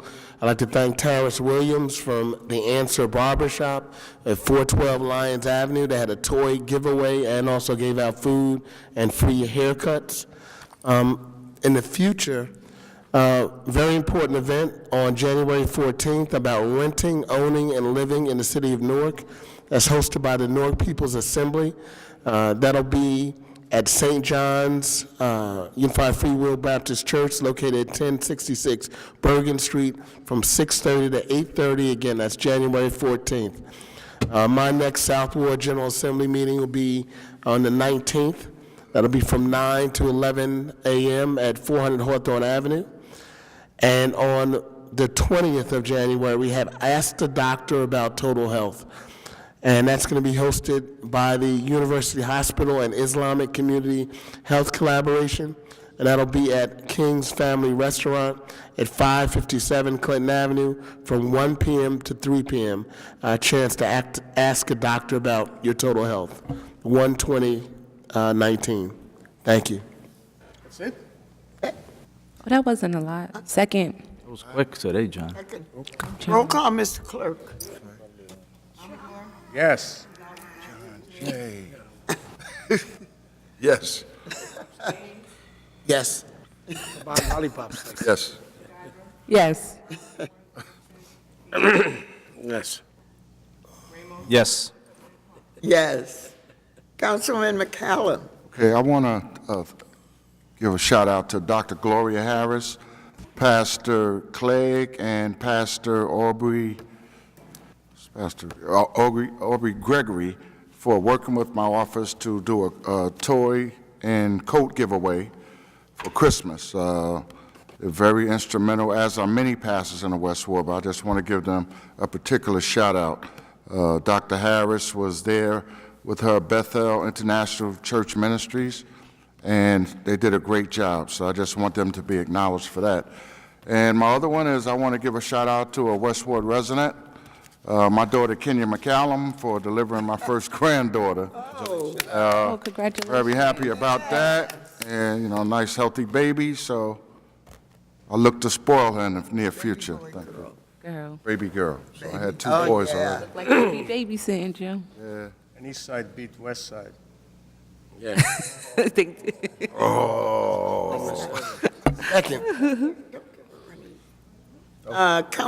Roll call, please. Number 5 in the state. Okay, all right. Mr. Clerk. That one wait next year. Roll call. West Side's number- Mr. Clerk. Yes. Gonzalez, absent. James. Yes. Yes. Yes. Osborne, absent. Quintana. Yes. Yes. Yes. Councilwoman McIver. Just a few announcements. We're going to be holding a couple of community meetings upcoming. We're going to be having a community meeting for the residents of Pilgrim Village on January 14th at 6:00 p.m. in the community center. We're also going to be hosting a community conversation regarding moving our schools forward for the Central Ward in collaborations with Newark Public Schools and Rutgers on January 16th at Central High School at 6:00 p.m. On January 16th, we're going to be hosting a community meeting for our Lower Broadway residents at 390 Broad Street at 6:00 p.m. All Lower Broadway residents are welcome. And on January 22nd, we're going to be hosting our first Central Ward Town Hall meeting. All Central Ward residents are welcome at the Clubhouse at 6:00 p.m. located at 205 Spruce Street. I want to quickly thank the Believe in Newark Foundation and Newark Gals, Inc. for their holiday spirit and cheer and giving as they helped us host our annual toy giveaway at Cityplex 12. It was an amazing event. Thousands of parents and families showed up to get free toys. So thank you for that. Thank you, Cityplex 12. Thank you, Newark Bronx Chills, and thank you to the mayor for assisting with that event. And lastly, I want to congratulate my Arts High School lady basketball team who definitely ranked to the championship game. They lost to University High School. Congratulations to University High School girls on the... I forgot to do this. Is there a second? Second. Roll call. Amador. Gonzalez, absent. James, absent. McCallum. Yes. Driver. Yes. Osborne, absent. Quintana. Yes. Yes. Yes. Councilman, Mr. Vice President, Quintana. Thank you. I just want to say thank you to my colleagues, to the mayor, to the administration, everyone who played a role. Thank you, Councilor, for signing a big check, sending a big check to us for the Three Kings event. And it was a great event, very well attended. And thank you, Councilwoman, for the toys, too. Again, and it was a great event. And it was this year we had so many sponsors. And I would not just, I'm not going to read them all because there was so many sponsors to our children, and it was just a great event for our children to see all the Newark schools perform for every child in Newark, our children from different parts, from different wards of the city. So again, on the it was our 25th anniversary. We look to do more, and we gave out some scholarships and so ever, and we're going to continue to do these things for our children. And, you know, this is something that I've always said will be a legacy. Our children are our legacy, like our seniors are our legacy, too, that most of us that do work with the seniors. But in terms of Three Kings and in terms of the children, It was really a great event. I just want to thank every single sponsor, every single person, every single Newarker, the Newark School District, the County of Essex, law enforcement, and we can continue. I could mention it all. I could be here for a while mentioning names, but I just want to say thank you in the spirit of giving to our children. Thank you. I just want to say congratulations because it was an amazing event. It definitely was, and kudos to a well-planned event. I enjoyed the kids. It was amazing. Councilman Ramos gave a nice check. I just want. Oh, great. Okay. Be waiting So for did more. I. No, you have a big check. Oh, no, I I'll give you didn't the give a numbers. big. You gave I me just some bought toys. Thank you. You know, roll call, Mr. Clerk. Somebody said second, I'm not sure who it was. But I heard it was a fabulous. Prince was, he had a throat infection. Roll call. Amador, I'm sorry, my bad. Gonzalez absent, James absent, McCallum, Yes. Yes. absent, Quintana, Yes. Yes. Yes. Councilman Ramos. Thank you, Madam President. I would just ask this council to keep thoughts and prayers for the two victims of the horrific hit-and-run accident this past Sunday morning, Mr. Maris Lombardi and Yesenia Felido, both who happened to work with me over at the county for the Division of Family Assistance and Benefits, Division of Welfare, and just keep them in prayer, keep their families in prayer. They're definitely going through some very, very difficult times, tough road ahead for both of these young ladies, but through our support and support of their families, we pray that they pull through. I want to thank the Newark Police Division and the County Prosecutor's Office. They've been on this case from day one and have already made substantial progress in the investigation, and hopefully very soon they will announce someone who will face charges as a result of this accident. So I just want to say thank you to them. I just want to also acknowledge the work of the County Parks Department. We have a Lake Street Neighborhood Association which is very active. They meet on a monthly basis. They identify issues not only affecting Lake Street between Bloomfield and Park Avenue, but also some of the surrounding blocks. And we asked that the county come in and trim some of the trees and bushes in the park. They've done that. And I would ask through your chair and the clerk's office that we ask the Division of Traffic and Signals to conduct a traffic study in that area. We do get a large number of accidents. We have children who play Little League Baseball in the park there, and it is concerning that you do have cars that typically come off of Park Avenue onto Lake, and they speed right through Bloomfield Avenue. So I'd just like to get some ideas on some measures that we could undertake in order to calm some of the speeding issues. And just to kind of piggyback on the issues raised by Councilman Amador, the street cleaning situation is really bad in our city. We knew that this was going to be a tough transition, but it's been, 7, 8 months, and we have residents who week after week, Tiffany Boulevard, Sammy and I get texts from a particular homeowner, and they have cameras. They know what activity the city does or doesn't do, and they haven't seen a street cleaning vehicle since day one. And I know, again, it was a tough transition, but it's not that difficult for us to have, figured this out by this point. And I'm all for the city trying to take on more services in-house as long as we do them effectively for our residents. But if at some point we are not delivering the services that the taxpayers pay their taxes for, then we need to reevaluate, how we're doing things. And right now we're failing when it comes to street cleaning, and that's something that we have to change quickly. And when the services are suspended for the winter, that notification needs to come to us. We need to publicize it. We need to let the parking authority and the police division know that street cleaning services are being suspended from this date to that date.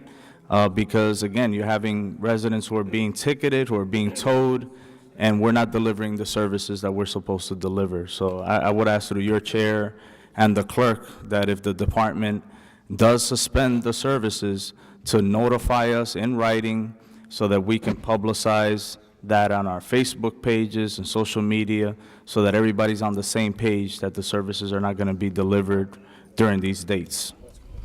Second that. And that's it, Madam President. Second.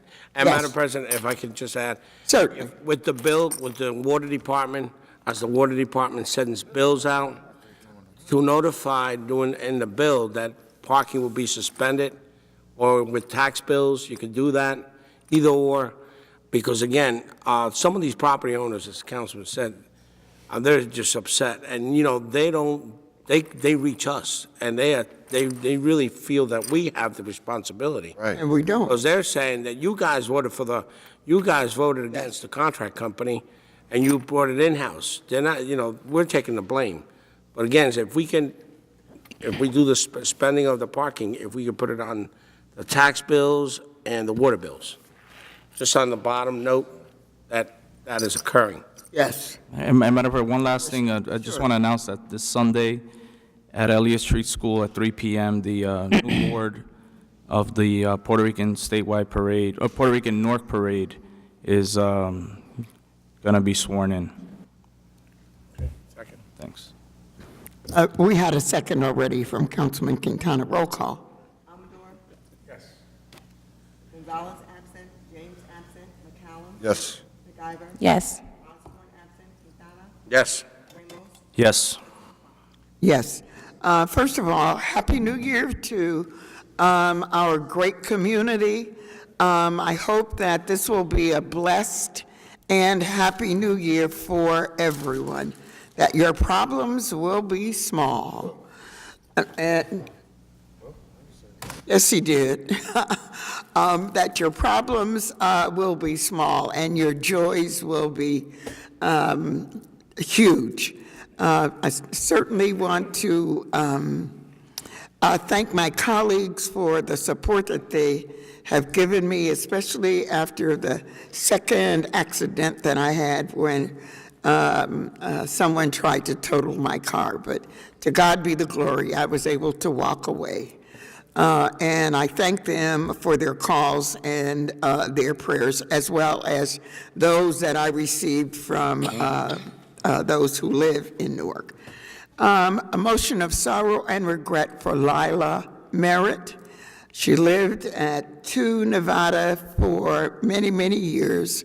Her memorial service was held yesterday at the Greater Abyssinian Baptist Church, and it was very well attended. She was a stalwart member of the Senior Citizens Luncheon and Extravaganza Committee. She was dependable. She was wonderful, and she will be missed. We did present her family with an appropriate resolution, as well as a letter from the Senior Citizens Committee as well. And I do want to thank the mayor for also making certain that there was a communication from his office, because Lila Merritt loved Mayor Raz J. Baraka. So I thank him for that. She loved Louis too. Yeah? Oh, she did.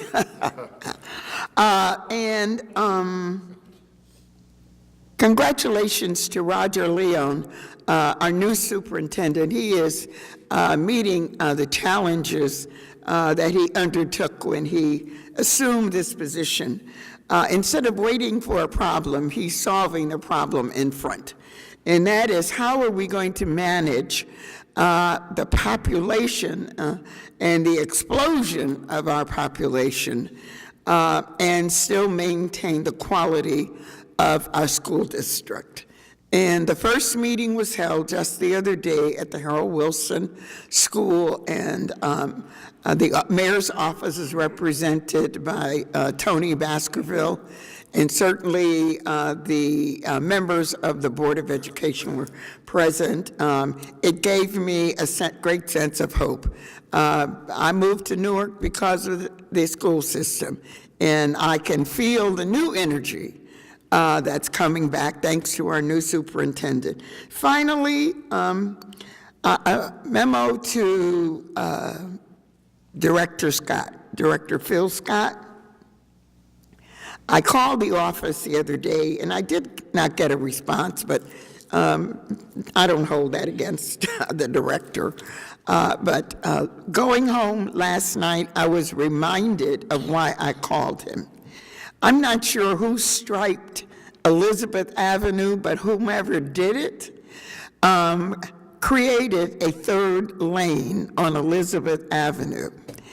I hold my breath going home every night, traveling down Elizabeth. In fact, I've now cut over on one of the side streets, so I can avoid that part of Elizabeth Avenue. The striping is dangerous. Someone is going to be hurt or worse. And I left a message on the director's telephone that somebody needs to check it out. It is it's bad during the day, but it's extremely dangerous at night. And I would not want to have something happen and not bring it to the attention of the director. That's it.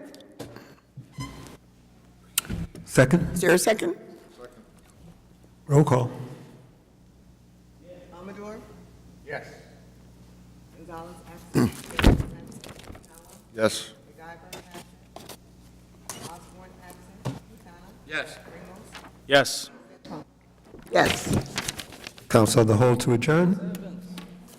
Amador? Thank you. Gonzalez, absent. James, absent. McCallum? Yes. Yes. Yes. Yes. Augie. Come down Pennsylvania almost every day to avoid Clinton. Right. They get the wait time.